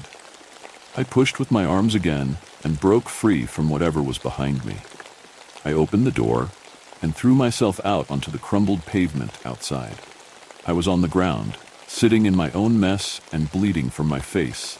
The hot wind warmed me, and I looked back through the door to the bathroom.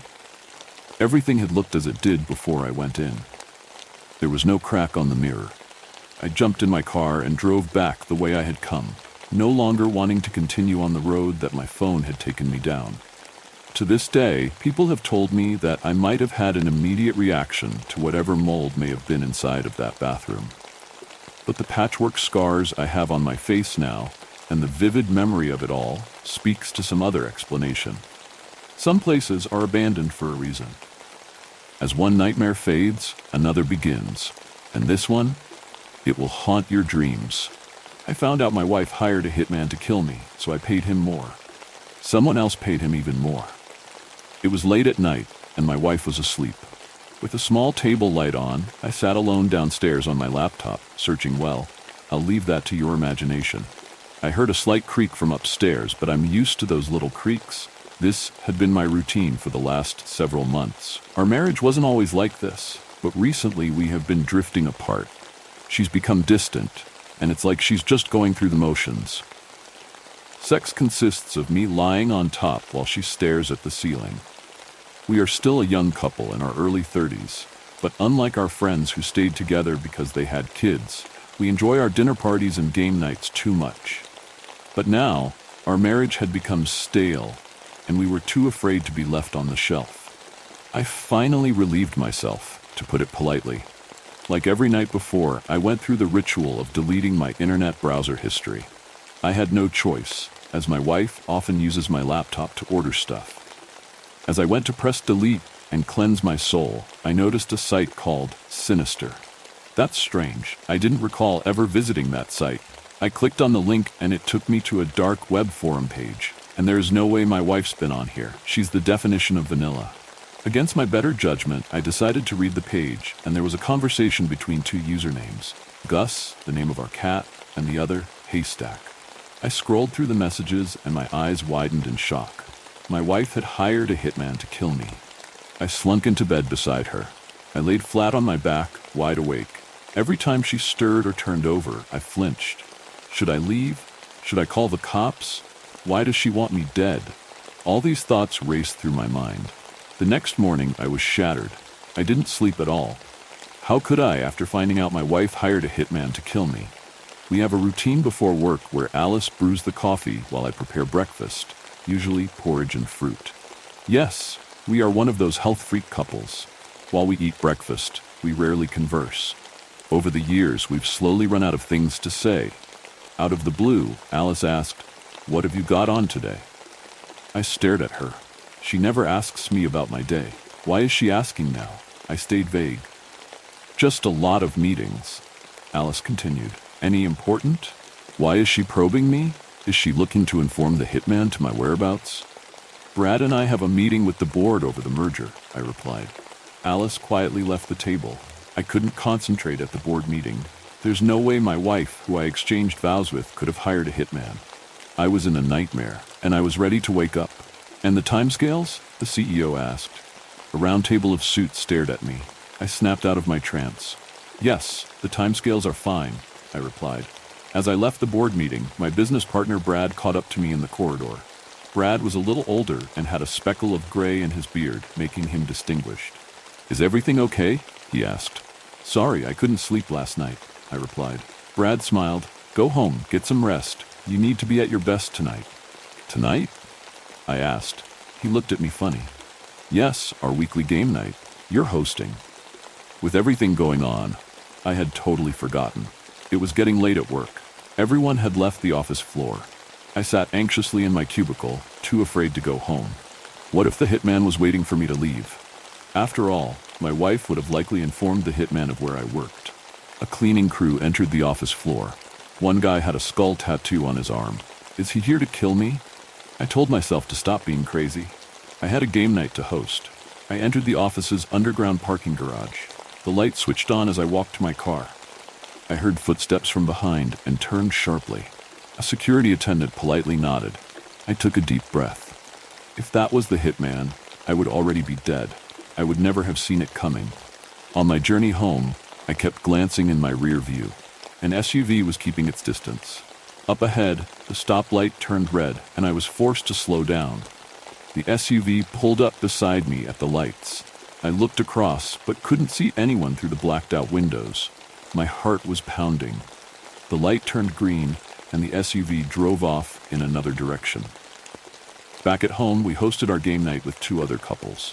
One couple was Alan and Jules, who always told stories of their latest wine-tasting weekends.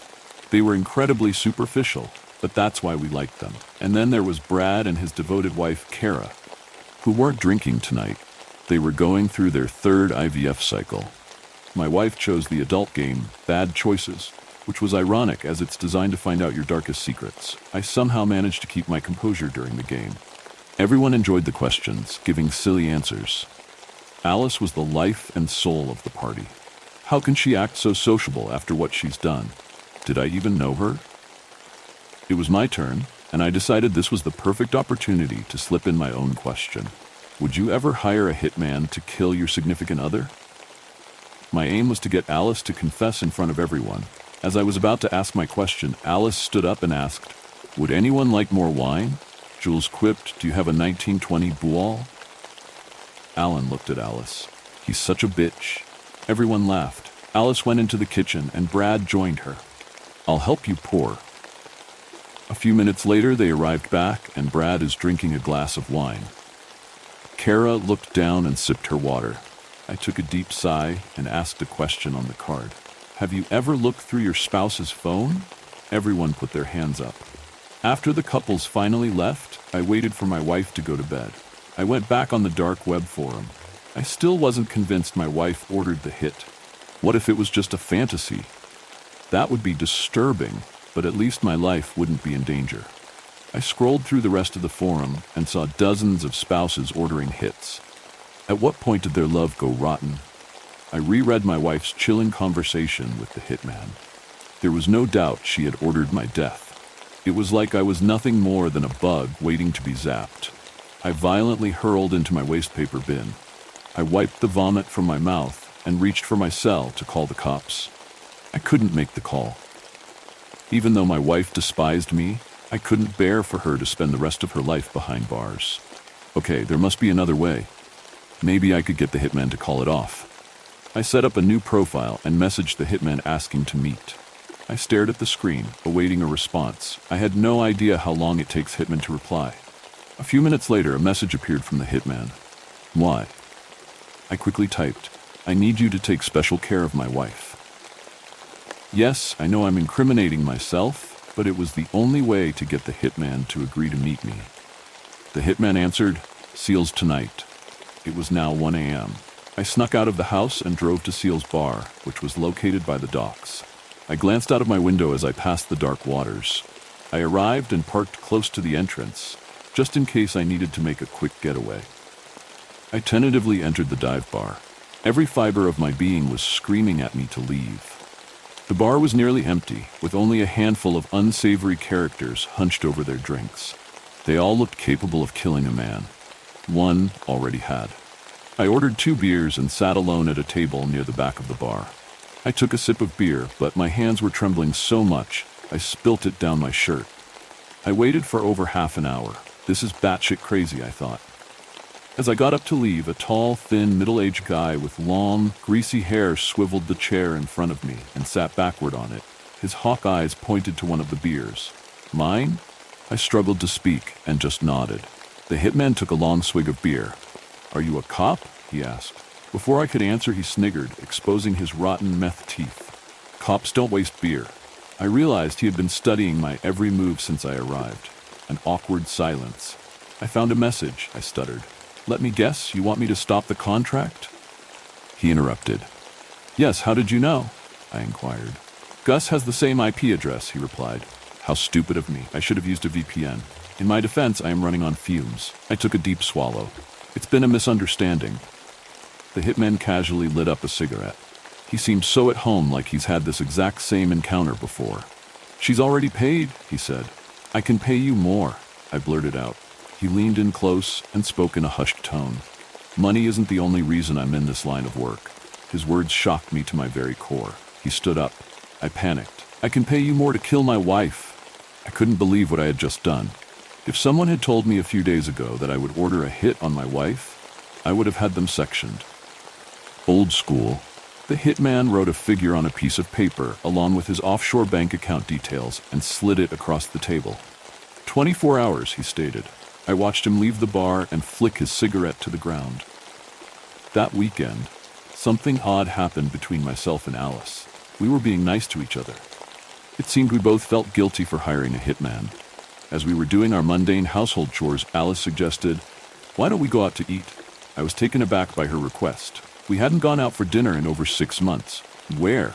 I asked. "Donatello's," she replied. I smiled. "Our first date." Alice smiled back. "I remember." My heart sank. Was this her way of saying goodbye? Or even worse, is she setting up a time and location for the hitman? How could she be so callous as to choose the place where we fell in love? Little does she know, she's the one in danger. I played along. Sounds good. Later that evening, we arrived outside Donatello's in an Uber. Wearing a sports jacket, I opened the door for Alice, who wore a beautiful evening dress. Yes, even though I ordered a hit on my wife, I'm still a gentleman. At dinner, in the charming Italian pizzeria, our conversations were stilted. "You look tired," Alice said. "It's been a long week," I replied. That was the understatement of the decade. As the meal unfolded, we started to chat like old times. I could feel a spark between us. It was most likely the flowing wine, but we always did have chemistry. I could sense she wanted to tell me something. I asked her, "It feels like you've been somewhere else?" She looked at me, but before she could answer, the waiter arrived with our bill. I paid and left $100 tip. Alice laughed. "You always did over-tip. That's what I liked about you on our first date." I laughed. "Was that all?" Our laughter soon petered out. It was dark outside. We left the restaurant and our Uber pulled up. From a shadowy alleyway, a tall, thin man wearing a hoodie approached us and reached into his pocket. I panicked. Is the hit on my wife happening right now? I grabbed Alice's arm and yanked her toward the Uber. "What are you doing?" she cried out. I glanced behind at the hooded man, who took out his cell and kept walking. In the back seat of the Uber, Alice stared at me in disbelief. What the hell was that? I couldn't answer. My heart was pounding through my chest. We spent the rest of the journey home in silence. A terrifying thought entered my mind. She was not at all concerned for my safety. Over the next few weeks, nothing happened. My wife spent many nights staying with friends and family. Our relationship was non-existent. Every time she left, I dreaded a knock on the door from the cops informing me that they found her body. What would I say to them? How would I act? I tried acting out the scene in front of the bathroom mirror, but I couldn't look at myself. The guilt and suspense were destroying me. I couldn't eat, sleep, or focus on anything. At work, the merger collapsed, and I was on the verge of losing my job. I couldn't go on living like this, so I messaged the hitman and arranged another meeting. This time, he told me to meet him at the docks. I had no choice but to agree. I needed to put an end to this. I arrived at the docks. It was pitch black, except for the moonlight shining off the water. With my cell torch, I walked slowly through the maze of shipping containers. What if the hitman lured me here to kill me? After all, the best way to never get caught is to get rid of any evidence. A gust of wind shot through me. "It's getting choppy out here," the hitman called out. He appeared from behind a container, and we stood face to face. It was different meeting him here as opposed to the bar. Although he was relaxed, there was something threatening about him. "I need you to call off the hit," I said firmly. The hitman smirked. "Even though she wants you dead?" I closed my eyes, the pain too much to bear. "Yes, even though she wants me dead." The hitman sighed. "There's a slight problem. Someone else paid me more." He removed his gun from its holster and aimed it at my chest. I stood there shell-shocked. "We had a deal." "You were okay when I broke your wife's deal," he quipped. I felt like such a fool. Who in their right mind trusts a hitman off the dark web? I cried out in desperation. "I can pay you more." The hitman lowered his gun slightly. "I'll pay anything," I pleaded. The hitman placed his gun back into its holster. I thought about running, but I was frozen to the spot. He wrote down a number on a piece of paper and gave it to me. I stared at the ridiculous figure. There is no way on earth I could pay this. The hitman didn't blink. He was deadly serious. 24 hours, he stated. "I'll throw in the guy for free." "No one dies," I exclaimed. The hitman walked away. "What's his name?" I shouted out. The hitman continued to walk away. "Speak to your loving wife." I was left alone and confused with a life-and-death bill I could not afford. Back at home, I desperately tried to find ways to pay the hitman. My life depended on it. I attempted to take out large loans with several banks, but they refused to lend me the money. Was there anything I could sell? I had a collection of watches, but that wouldn't come close. I even resorted to putting my kidney up for auction on the dark web, but the offers were either too low or too weird. At the same time, my mind was wandering. Who is the guy that paid the hitman more? How is he linked to my wife? I only had one option, and that was to get the guy to call off the hit. But that would mean I would have to speak to my wife.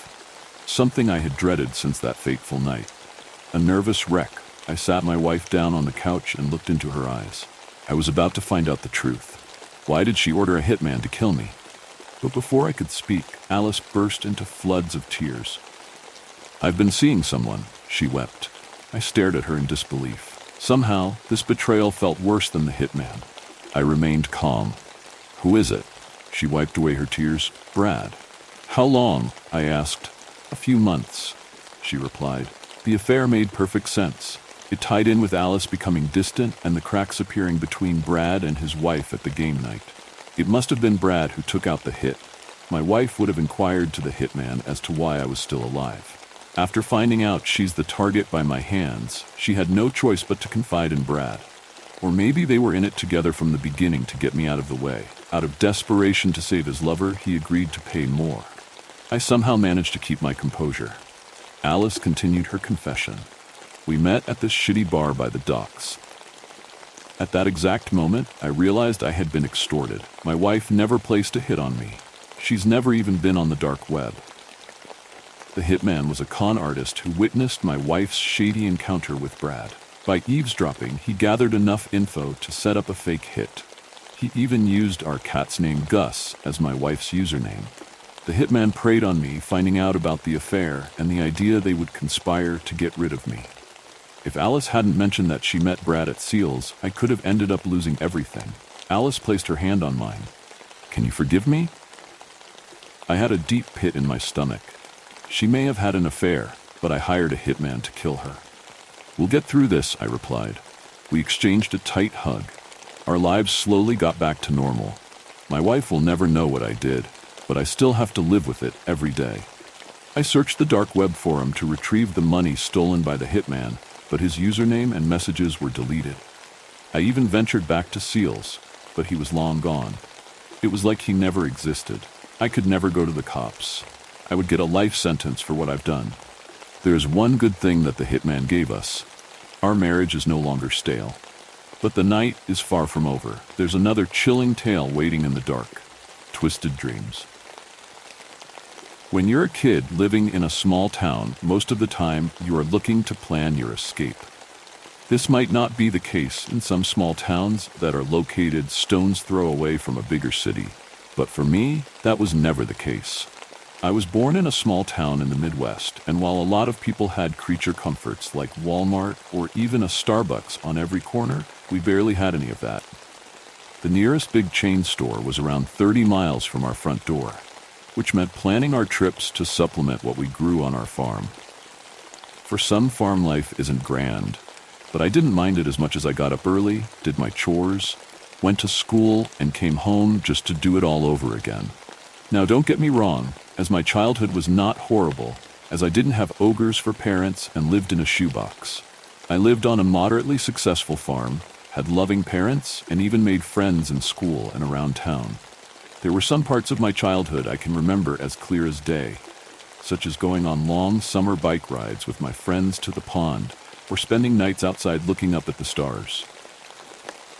Those memories are like the places as they are gone, as the farm was sold off to give our family a better life, and friends moved out of that small town to pursue fortune and fame. Eventually, I struck out on my own, leaving my parents behind and finding out through a call from the local sheriff that they had both passed. Thoughts of not returning home for the funeral did cross my mind. However, I was an only child, and there were affairs that needed to be put right. Once all of that was done, part of me could not leave that town fast enough, as I wanted to flee back to my home in upstate New York. Why? Tornadoes. Twisters, tempests, hurricanes, whatever you want to call these natural disasters, were the bane of my existence when I was younger. Part of me wondered any time the siren rolled across the plains if it would be my last night on this earth. Hell, There were times all I could think about were my parents dying horribly and leaving me an orphan. Anytime a tornado hit near our area, we would hunker down in our storm shelter until we had gotten all clear. Fortunately, the twisters never even came close to our town, as they seemed to strike cities and towns all around our state. Recently, I could not get a good night's sleep, and at first, I chalked it up to just nerves, as there were a lot of projects with tight deadlines going on at work. However, once my workload decreased, variations of the same nightmare plagued me night after night. I could be an adult, child, or anywhere in between, either with my parents, strangers, or even by myself, in a home that was both alien and familiar to me. Without warning, that dreaded sound would fill my ears until it threatened to split my skull wide open. The mournful wail of a tornado siren. I tried to counteract the lack of sleep with sugar, caffeine, or a combination of the two. However, it was to no avail. During moments of downtime, I could feel my eyelids draw heavy and was even starting to nod off in meetings. It did not take long for my boss to notice, and he pulled me in for a private meeting asking me what was going on, as he seemed genuinely concerned. At first, I was ashamed to admit it, as he asked if it was a problem with drugs or alcohol. Nothing like that, sir. Just been having trouble sleeping. Always seemed to have a similar dream night after night. He nodded, typing away at the computer as he smiled at me. You have been an amazing asset to this company for years. You are always on time. You put in long hours to get projects accomplished and have accrued a bit of sick and personal time. I want to send you to a psychiatrist that I have used from time to time, and the company will gladly pick up the bill. How could I say no? He made the arrangements and told me that my first session would start tomorrow and sent me home after our meeting. After another night of fitful sleep and a stiff cup of morning coffee, I made my way to their office. They were in a lavish business park that was home to a few medium-sized companies and a nondescript office with just the number on the door. Making my way inside, I was nervous as the receptionist asked for my name and then instructed me to have a seat. This brought up memories of having to sit in the principal's office when I was a child. Eventually, an older woman, dressed in a conservative suit, opened the door, greeted me, and asked me into her office. Now I want to make one thing perfectly clear, she said in a tone that reminded me of my late grandmother, which was cool and soothing. This is a safe space. Anything that you say here will not be repeated, as it will stay within the confines of these walls. The first 3 sessions were spent exploring my past along with my childhood as the standard questions were asked. Did you have a happy childhood? Were you well liked in school? What did your parents think of you? These sessions seemed to go nowhere, as the nightmares were getting progressively worse and the quality of sleep seemed to be degrading. I want to try something in this session if you are up for it. Have you heard of hypnotherapy? She explained the process, as she would be able to put me into a hypnotic state to probe deeper into what was troubling me. What did I have to lose other than more sleep? I told her that I would be willing to do this, and the rest of this is an audio transcription of what happened. You are now in a relaxed state. Can you hear me? Yes, I can hear you. Okay, I want you to think back to you were around 12 years old. Think back to that time in your life. Where are you now? I am in my room. Wow, the PlayStation 2 is amazing, and GTA 3 is an awesome game. Better than that dumb old Xbox that Nathan has, and who cares about Halo? Very good, and this is in your hometown of Dacted. Yeah, in fact, I am looking out of my window and seeing the fields of corn we've planted. Seems like we're going to have to harvest that soon. As you look outside, you notice that the skies are darkening, and without warning, you hear the wail of a tornado siren. Panicked. Mom, Dad, we need to get down to the storm shelter. You make your way down into the basement, and then into the sub-basement, into a smaller room that's stocked with provisions, blankets, and a crank radio. You and your family are safe. Phew, that was a close call. Is everyone okay? The radio blares to life as the announcer comes back with warnings for various counties. You notice that your county isn't listed, and the only mention is a county with a town that's at least 100 miles from yours. That's really good news, isn't it, Dad? It sure is sun. An hour passes until you get an all clear from the radio. You make your way outside and see that there wasn't even any damage to the house, livestock, or crops. Awesome. Do I have enough time to play some video games before dinner, Mom? Have you forgotten? It's summer vacation. You can do whatever you want. Oh, that's right. Tomorrow I am going to ride my bike around the neighborhood and go fishing. After a night of playing video games, you get up nice and early and head out on your bike. What do you see? I am pedaling down the drive of my house, and there's something at the end of the drive. It's a dog. A dog? Aye, yeah, this white mutt of a dog that belongs to Mr. Campbell, a mean old man that lives 2 farms over. He would let out his dog every day, and it would terrorize the kids that lived around here. I can hear him growling. The dog doesn't notice you. In fact, it spots something in the tall grass and chases after it, leaving you alone with nothing else around you. I spent most of the morning and into the early afternoon visiting with friends, hanging out at the local diner and just taking in being on summer vacation. Eventually, I make my way out of town to my favorite fishing hole as I get off my bike and set up my pole. The summer heat isn't unbearable as you settle in as you cast your pole into the water. You spend hours as you relax and let your mind drift away. The sounds of the local wildlife, a nice background track for this perfect day. This is so relaxing. I feel like, oh no. What happened? I slept. The sun is starting to dip low behind the trees. Mom and Dad are going to be cross with me if I don't get home before dark. Wait, there's a shortcut that my friend Dave told me about.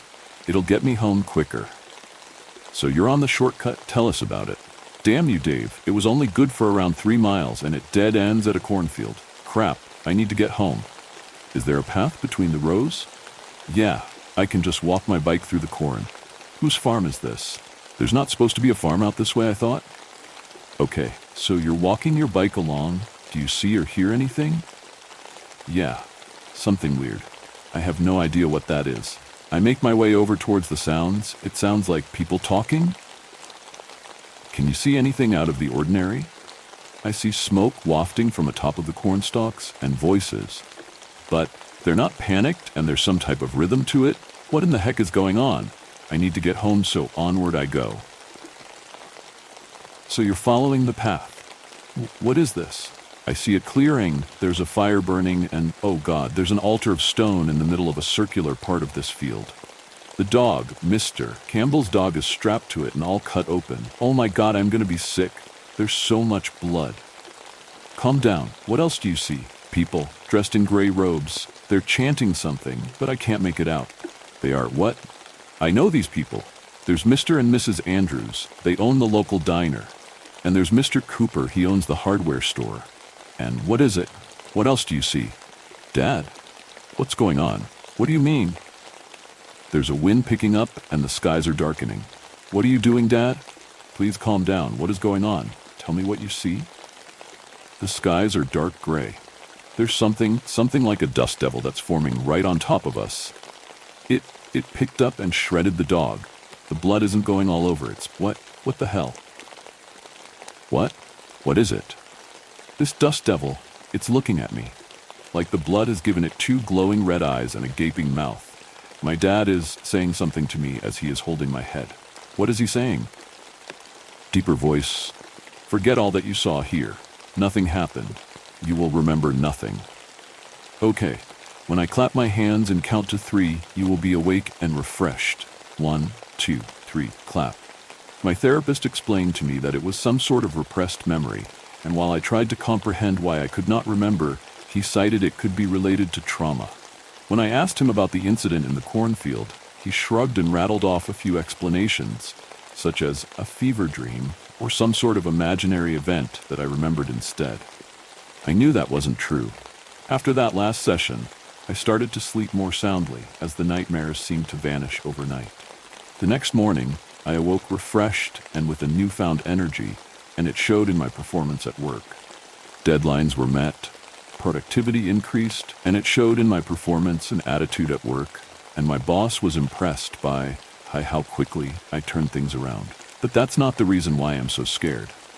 The thing that scares me right now is that I live in upstate New York. And it is dusk now, and there's not even a cloud in the sky. And the sound that I hear in the distance sends a cold shiver down my spine, because it is the mournful wail of a tornado siren. Just when you thought it was over, something even more terrifying begins to unfold. I got a scarecrow from a flea market. I remember the day I found it as if it were yesterday. The late afternoon sun hung low, casting long shadows across the flea market on the outskirts of our little town. A dry, hot breeze stirred the dust as I walked through the rows of vendors, scanning for anything useful. The farm wasn't doing well this season. Pests, birds, and rodents were tearing through the crops. Clara and I had tried everything: scare tactics, traps, sprays, but nothing seemed to work. The farm was struggling, and so were we. I was desperate, on edge, grasping for anything that might help. That's when I saw it. Tucked between a pile of rusted tools and battered knickknacks was a scarecrow. It was old, worn out, and tattered. The kind of thing that had been through too many summers and winters, far more than it should have survived. Its burlap face was faded, sun-bleached, and split in places. Straw poked through the ends of its sleeves and trousers, yellowed and brittle. The clothes, a pair of ripped overalls and a threadbare flannel shirt, hung limp from its crooked frame, remnants of an era long forgotten. And despite its ragged appearance, something about it pulled me in. I couldn't shake the feeling it was watching me, as if its dark, hollow eyes were tracking my every move. And the crooked, stitched smile stretched unnaturally wide, almost up to its ears. A small, hunched man sat behind the stall, his face shadowed beneath a wide-brimmed hat. I almost turned away.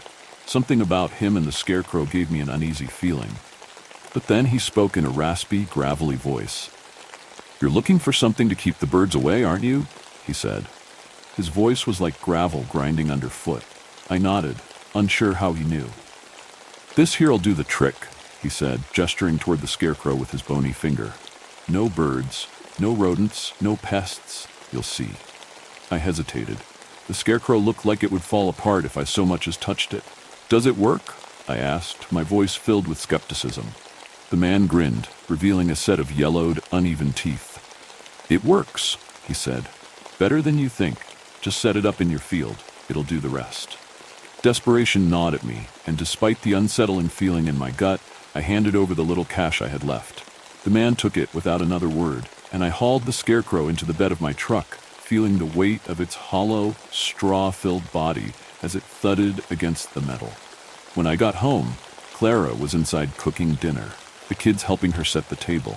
The smell of roasting chicken wafted through the air as I carried the scarecrow toward the field.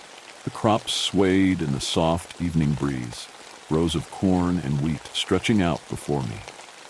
I chose a spot right in the middle, far enough from the house, but close enough that I could still watch it from the upstairs window, and attached the scarecrow to a wooden pole already planted deep in the soil. It stood crooked and eerie, its burlap face staring blankly at the sky.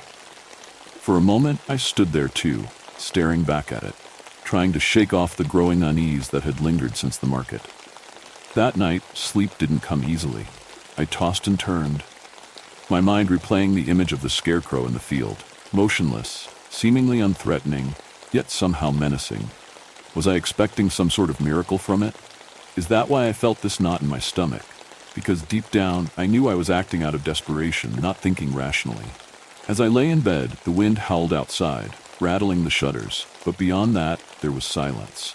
No crows cawing, no rustling in the crops, just an unsettling, unnatural silence.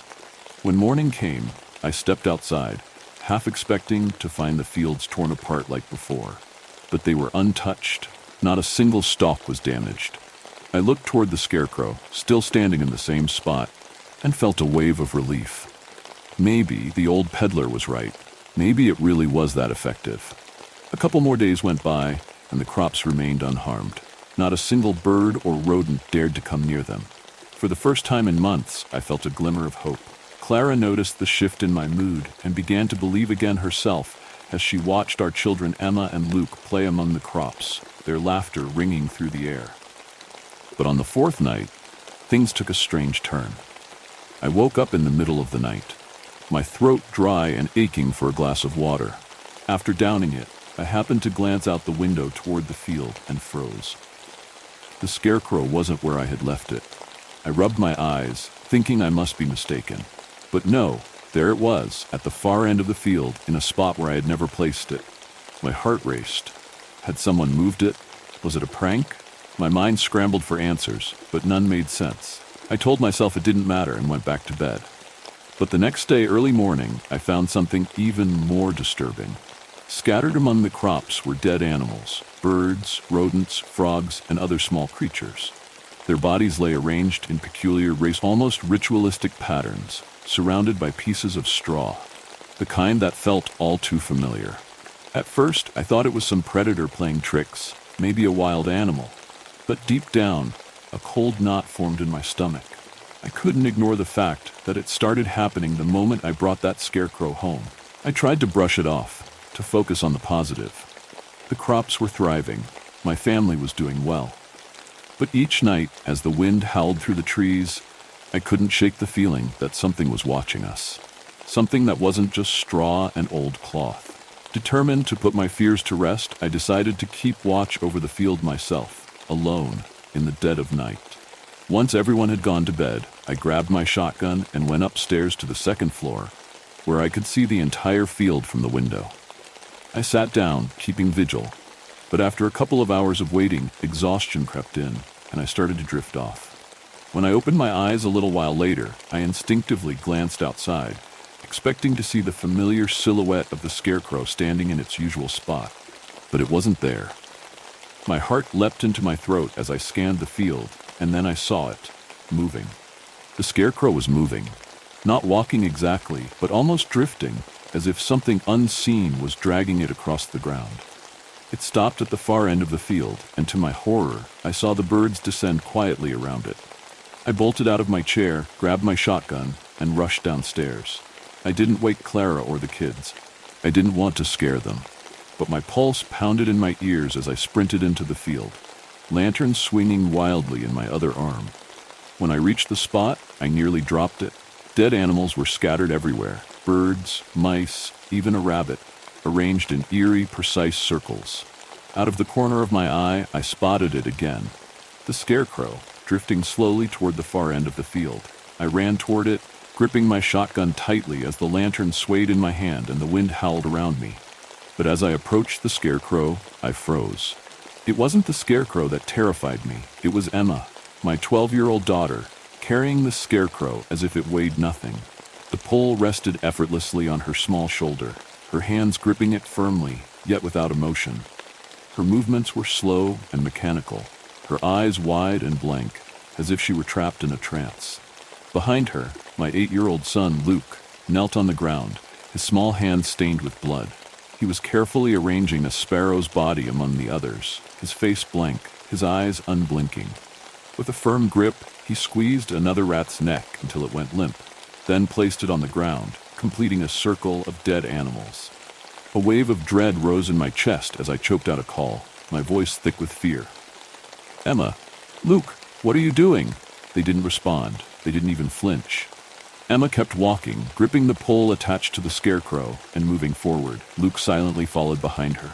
Then Emma suddenly stopped. She raised the scarecrow and pointed it westward.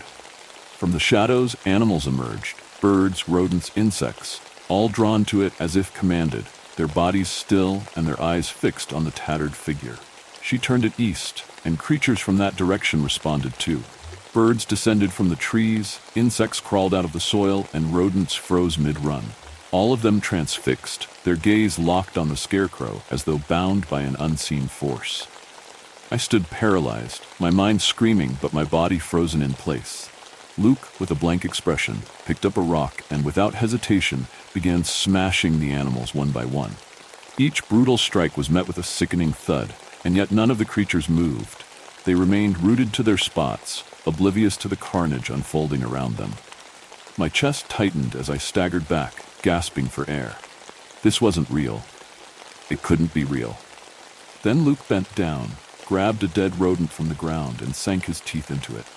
He bit into the fur with the desperation of a ravenous animal, blood smearing his lips as he chewed, completely lost in the frenzy. A wave of nausea washed over me as I realized how the scarecrow was controlling my children, transforming them into something unnatural, something monstrous. A torrent of anger erupted inside me, every cell in my body pulsing with raw fury. My hands shook, but my mind was suddenly clear. I knew exactly what I had to do. I dropped my lantern and rushed toward Emma, yanking the scarecrow from her hands and then hurling it to the ground. My kids remained mute spectators, rooted to their spots as they continued to be trapped in their hypnotic trance. I grabbed the lantern and smashed it against the scarecrow with all my might. It shattered on impact, igniting the scarecrow in flames. Without hesitation, I fired my shotgun at the fuel-soaked straw, and an explosion erupted, engulfing the figure in a fiery blaze.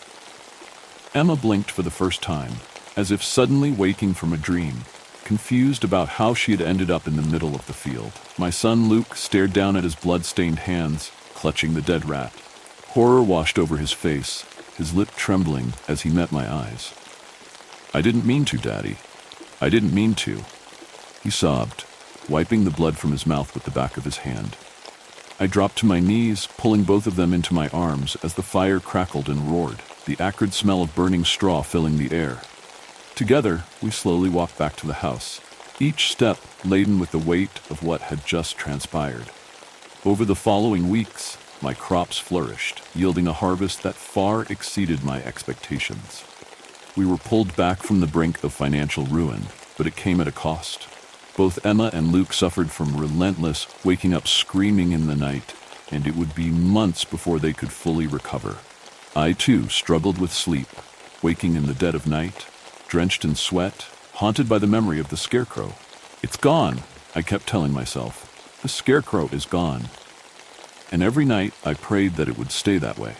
Now, if that made you uneasy, brace yourself, because the next story is not for the faint-hearted. When the Stars Blink, Part 1. Growing up in town, I've always heard that when the stars blink, you must stay inside. It wasn't until I was older that I realized that some people actually go out looking. My mother always told me that it was a time of great evil, and that people had to hide inside. She wouldn't even let us look out the window to see the stars fading in and out, though it was really beautiful. When I became a teacher, I gained access to the documents. The newer documents were written more recently, but the original tales were spread via folklores and might be corrupted. We teach about the stars right away in kindergarten, so the kids don't accidentally wander off and find the road. It wasn't until I moved away that I learned that no one else knew about the blinking stars. It seemed like such a normal part of life here. I guess it never occurred to me that it only happened here. What's even more interesting about the time I spent traveling is that I forgot about the blinking. I never told anyone because I didn't remember it. When Mom got sick, I moved back to town, and that's when the memories came back. I don't know if anyone has ever left town and remembered the blinking stars. Maybe that's why no one's heard of it. I don't think it's ever occurred to anyone to look online. Or maybe if they did, they thought that the twinkling stars and the blinking stars were the same thing. I don't know. So I want to try and share what we know about the blinking stars. Maybe someone out there knows more about them and the road. Maybe someone out there can help us figure out what's happening. Maybe someone else has experiences with the long road. I snuck the first document out, and I've typed it out. The first document was written, but the story of the first event happened a lot earlier than it was written, so you have to take it with a grain of salt. But the details seem to line up so well with the other events that it seems likely to be a true telling of the first time the stars blinked. 1629, Quapaw tribe. A pony was collecting several sunflower heads from the side of the longhouse when she saw the stars blinking. She tilted her head up to look at the sky, her long dark braids falling down her back. She wasn't sure how long it had been happening before she noticed, but the stars were slowly disappearing and reappearing in the deep black sky. Dark, almond-shaped eyes peered up, trying to spot the lines of the clouds. Surely they must be blowing high above them in order to block the stars, though she couldn't see any. A pony wasn't sure what was causing it, but she felt a deep worry in her heart. This wasn't normal, and with the men off on a hunt, she was worried it might be an omen. She slowly put the basket of flower heads down and watched the skies. Inside the longhouse, she could hear the older women and the children laughing and screaming in delight as Sina told them a story about a curious fox who ended up in her water pot. At 17, Aponi was one of the young women of the tribe, and with her upcoming marriage to Hinto, she would soon be seen as a leader in her tribe.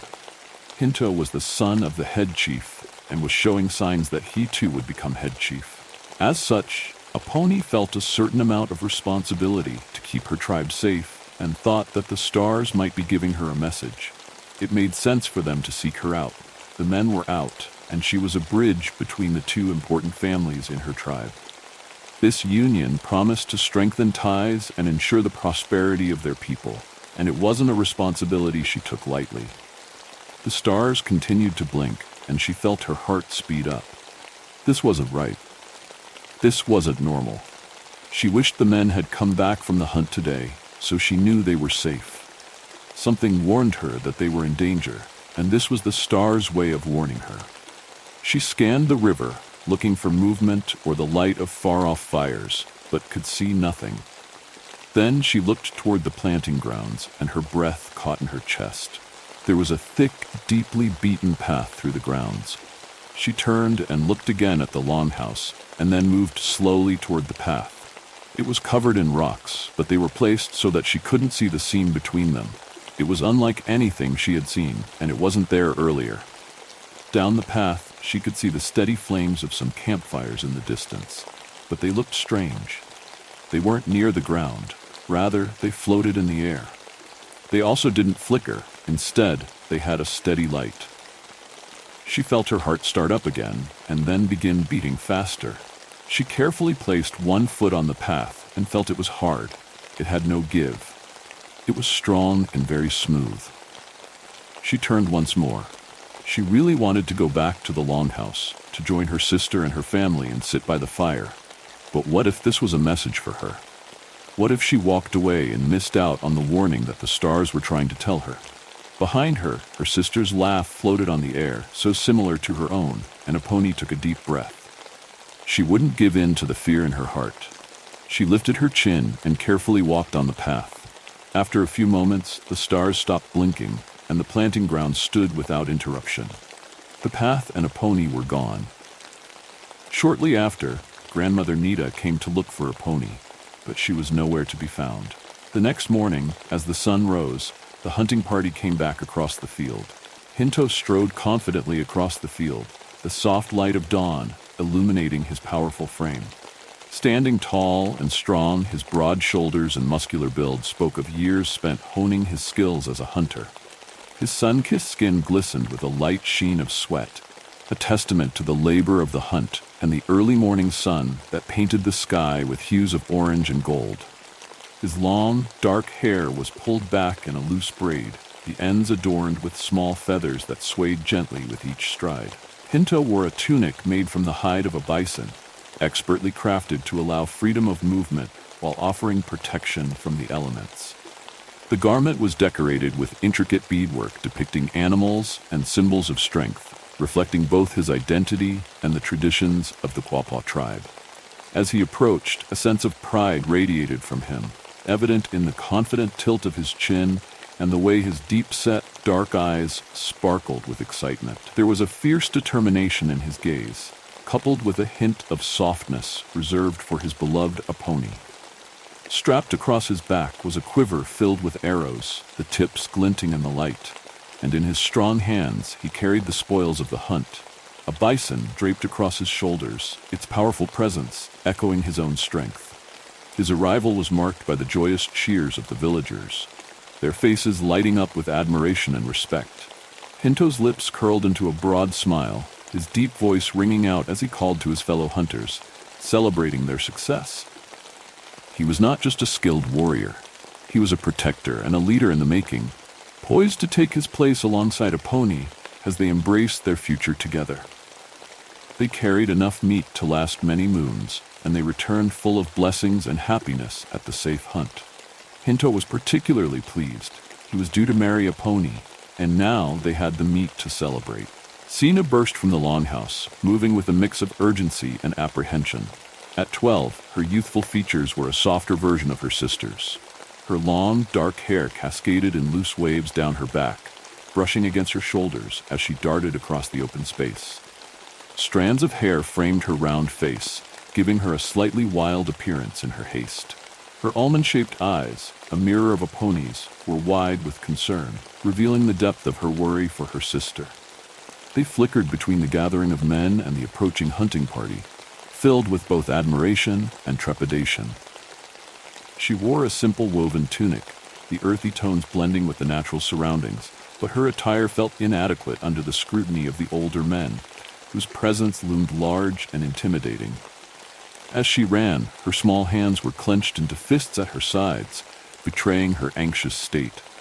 She hesitated for just a moment before reaching Hinto, acutely aware of the weight of tradition and expectation that surrounded her. The excitement of the returning hunters mixed with her fear, creating a whirlwind of emotions that fueled her urgency. She gathered her courage, drawing a deep breath to steady herself. But before she could, they all heard Grandmother Nita let out a gasp and a cry of alarm. She pointed at the river, and there was a pony. She was standing, staring at them, not moving. The intricate patterns woven into her clothing, the vibrant colors, stood out. Several hours later, everyone was home. Most of the women were working on skinning and butchering the bison, but the moment was no longer joyous. There was a nervous, skittish tension in the air. Within the village chief's longhouse, a pony, Hinto, and the shaman were gathered, along with several men from the elders' council. A pony had shared what she could remember: the mysterious path, the stars that spoke to her in blinks, and the sudden feeling of falling once she walked along the path. She couldn't remember anything that happened past that, however. They could all tell she was acting off, though. Her voice was emotionless, and her inner light seemed to be dimmed. That was worrisome enough, but everyone in the tribe had seen the same thing when a pony had returned. She had been walking toward them, moving across the river, and the sun had been rising behind her. They had lifted their hands to their eyes to cut the glare and watch her return, and almost everyone had noticed that something was wrong. A pony didn't look harmed, but the sunshine seemed to glow deep inside her, and on the ground at her feet she cast no shadow. From one nightmare to another, the shadows hold secrets that are waiting to be discovered. Livingstone escaped 9 levels of containment. We are not gods. Deep within the earth, the secrets of life held a sacred riddle. These extreme life forms eat bacteria that feed on nitrogen and thrive on such particles of fatty acid-encased carbons, petrified cells of immortal proto-life. The smallest snacks it devoured metabolized raw minerals into molecules that were neither alive nor mere chemical reactions. We saw the chain of life, unbroken amid the endless surfaces within limestone and basalt, within cracks of granite, where things are born and die in geologically scaled time. This realization should have made us understand that which lives, sleeping forever in the darkness, should have left it where it slept. Instead, we brought it to the surface. To this thing, this worm, this biomineral phage, our world is too easy, a feast. The caverns where it roamed like a clever demon, the microcracks in the crannies, an endless maze that adapted it to overcome any obstacle and danger. In its homeworld, deep below our delicate surface layer, magma plumes and radiation and collisions of pressure and the ever-shifting labyrinth made it into the perfect hunter, the ultimate survivor. We are just soft and stupid chunks of abundant meat to this polymorphous horror. In the end, our containment measures were a mere child's obstacle course for this thing. Our first warning was when it seemed playful, reacting to us, mimicking our movements in the glass tube we kept it in. When we first found the creature Livingstone, it was microscopic and difficult to understand and study. It was our tampering that grew it to a sizable thing, a blob of living mass, the size of a baseball.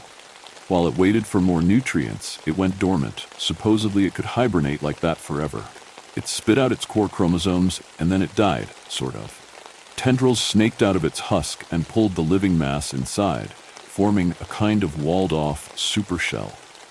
Our calculations indicated this auto-cannibalism could sustain it for perhaps 250,000 years, even at its current size. an unnatural size for Livingstone, as it wouldn't naturally have such an abundance of nitrogen and nutrients as we had fed it, artificially. Deep within the earth, it had to sustain itself on crumbs, but we had given it the whole cake. The military of our country wanted us to add several more containment measures when it first showed signs of escape artist abilities. There were a total of 10 levels of containment, and we felt that 7 of them were entirely unnecessary, since it had only broken out of the test tube and never showed any more sign of strength or ingenuity. We didn't comprehend how it could adapt or learn or change shape and tactics. We didn't really conceptualize how well it understood us, while we had learned very little about it. Livingstone might be a god, I think. I write from this last place, as it knocks upon the door, shave and a haircut, over and over again, waiting for me to open the last door.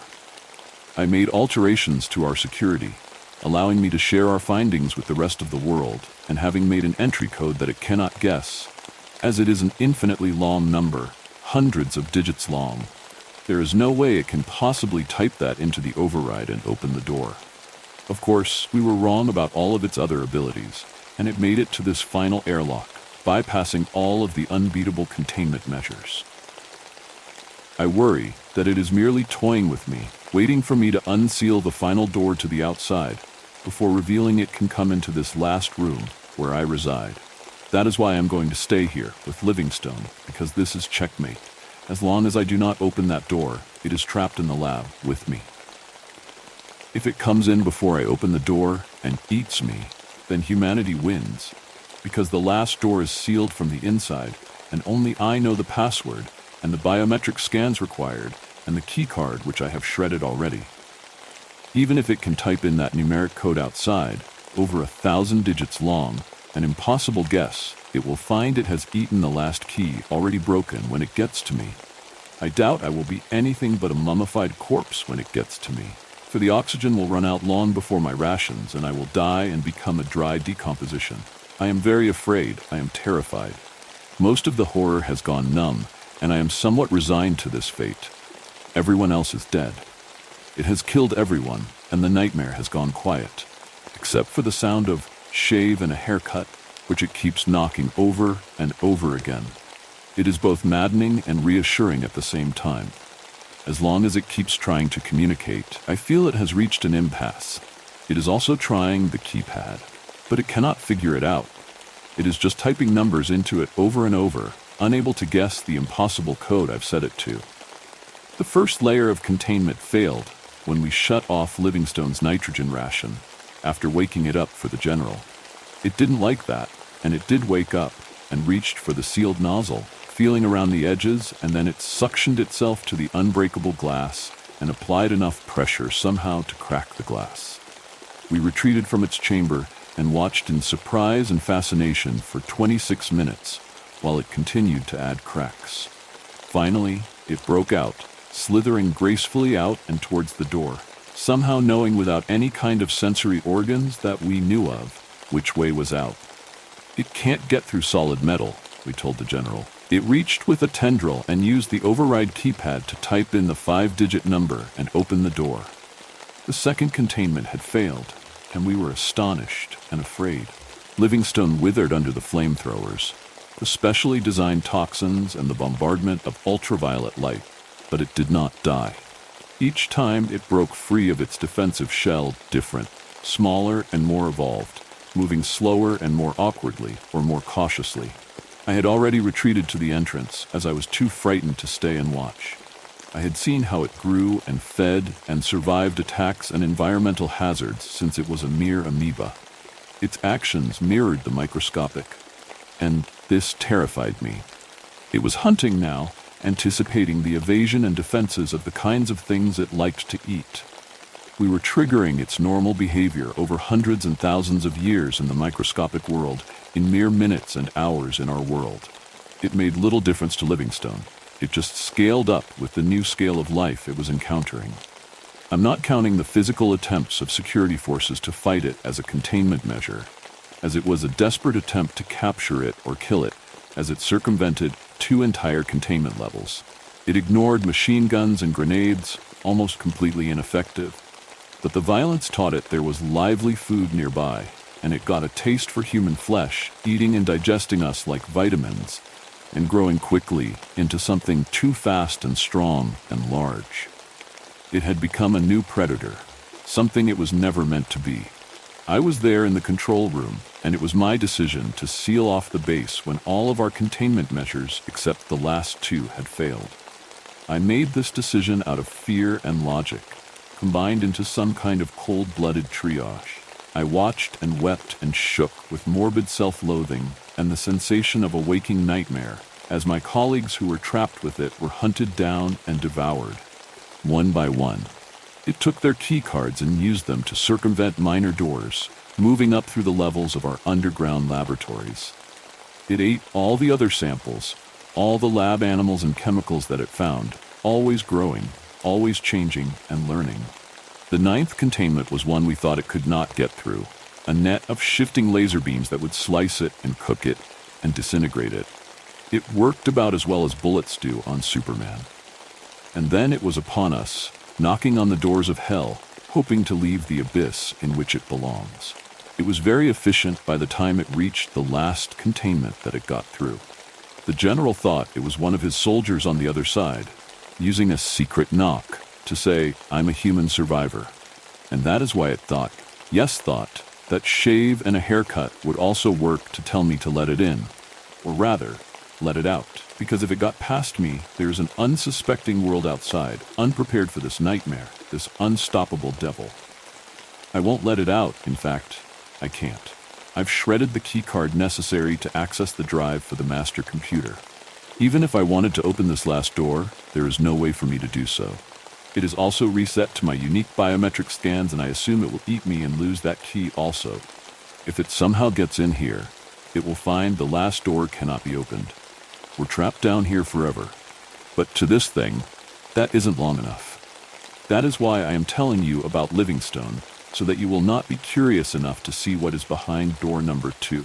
Never, ever, ever open that door, if you somehow can. It is sealed from the inside, but I fear some future generation might learn a way to open it anyway. I insist that you do not, or all will be lost. It sleeps down here forever. That is my greatest fear. But if you think that was terrifying, wait until you hear this next tale. Kerwick, GA. I think I found a fake town. Its name was Kerwick, and if you've never heard of it before, that makes 2 of us. It was the summer of 2005, and it all started when I was on a road trip down I-85, headed to Atlanta from North Carolina. A thunderstorm rolled in, and my GPS began rerouting me down endless back roads.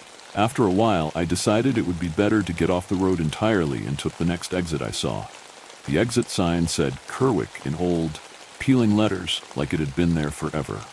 My gas light had come on, so I figured I might as well find a gas station. The road led me into a small town that looked like it belonged in an old photograph from God fucking knows when. Faded colors, identical houses, each with a single light on behind a curtain.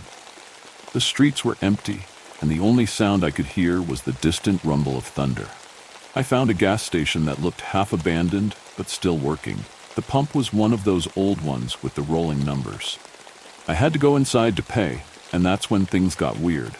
The guy at the counter looked about my age, maybe early 20s. He was wearing a gas station uniform that was too big. The name tag just said employee with a faint stain on the collar. No job title, no name, just fucking employee. He smiled at me, but it was like he was waiting for something. His eyes looked empty, like he was physically looking at something behind me, and his smile kept twitching, like it hurt to hold. He didn't blink. He didn't ask how much gas I wanted. He just punched something into the register, nodded, and handed me a receipt without looking at me. When I glanced down, the receipt said, "Welcome to Kerwick." No amount, no price, just that. Back outside, I started filling up, but I noticed something strange. There were people, lots of them, standing in their yards, all staring in my direction. No one moved, not even a little. I waved, trying to be friendly, but it was like they were made of wax. A little boy on a tricycle at the corner didn't blink as rain dripped from his nose. The hair on my neck stood up. It felt like I had wandered onto a movie set, and no one had told the extras they could stop acting. Once I filled the tank, I knew I had to get the fuck out of here. I bolted into my car and started driving toward what I thought was the highway, but the roads kept twisting and looping, taking me past the same places over and over. The post office, the diner, a hardware store, each one repeating. And every time I passed the gas station, the same attendant was standing in the same spot, looking right at me with that same fake smile. The first loop, I passed what looked like a park. There was a swing set with one swing gently moving back and forth, even though there was no wind. A man was standing beside it, holding the chains of the swing, staring straight ahead. I slowed down, thinking maybe he could help, but as I got closer, I noticed his eyes. They were wide, but there was no expression, just a vacant stare that seemed to look right through me. He never moved, not even when I drove right past him. It was like he was frozen in place. Second loop. I passed a small convenience store. The lights inside flickered, and there was a woman at the counter. She was staring out the window, her head tilted slightly, like she was listening to something only she could hear. I watched her as I drove by, and for a second I thought I saw her mouth move, whispering something. I couldn't hear it, but I could see her lips forming words. The way her eyes looked, almost glassy, made me shiver. It felt like she was repeating something, over and over, a message meant for me, but I couldn't understand. The strangest loop, the third, was when I saw a group of children standing in a circle in one of the yards. They were all holding hands, heads bowed, like they were praying. I slowed down, trying to see what they were doing, but none of them looked up. There was something piled in the middle of the circle, a mound of something dark, covered in a cloth. I wanted to stop, to see what it was, but my instincts screamed at me to keep moving. The kids never moved, never even flinched as I drove by. By the fourth loop, I was gripping the steering wheel so hard my hands hurt. I pulled over, desperate for directions, and knocked on the door of a small blue house. An elderly woman answered, her eyes just as empty as the guy at the gas station. Her smile was the same too. I asked her how to get to the interstate, and she pointed to a sign that said, "You are home." I felt a chill like nothing I've ever felt before, deep and cold. It wasn't a suggestion, it was a command. The fifth loop. I tried to find my way out by taking a road that seemed different, one I hadn't noticed before. It led me past a park, with swings that creaked in the wind. There was a girl sitting on one of the swings, her back to me, slowly rocking back and forth. I slowed down, squinting through the rain to get a better look. Her hair was long and dark, and she wore a bright red coat. I rolled down my window to call out to her, to ask if she needed help. But as soon as I did, she stopped swinging. The air went completely still, and she turned her head just enough for me to see the side of her face. It was blank. No eyes, no mouth, just smooth, pale skin. I hit the gas so hard my tires squealed, and I didn't look back until I was sure the park was far behind me. I finally got out, just as the sun was coming up. I don't remember how. It's all a blur of turns and back roads that eventually led me back to the interstate like it was spitting me out. I drove all the way to Atlanta without stopping, my eyes glued to the rearview mirror, half expecting to see that gas station guy in my back seat. At one point, I thought I saw a shadow move behind me, just for a second, and the sound of my tires splashing on the wet road echoed in the silence. When I tried to find Kerwick on a map later, it wasn't there. No record of it, not on any official state website. With the advent of Google Maps, I've been checking every week, hoping that maybe, just maybe, it'll show up. It genuinely feels like the place had never existed, like it had been made up just for me for one strange, endless night. I've thought about going back, but something tells me if I ever did, I wouldn't make it out a second time. Even all these years later, sometimes in the middle of the night, I dream about Kerwick. I see the gas station guy, his blank stare piercing the dark, his smile getting wider in a way that doesn't seem human. I hear the whispers of the people in the town, voices echoing through my dreams, saying things that don't make sense. It's like they're trying to tell me something, but the words are always just out of reach.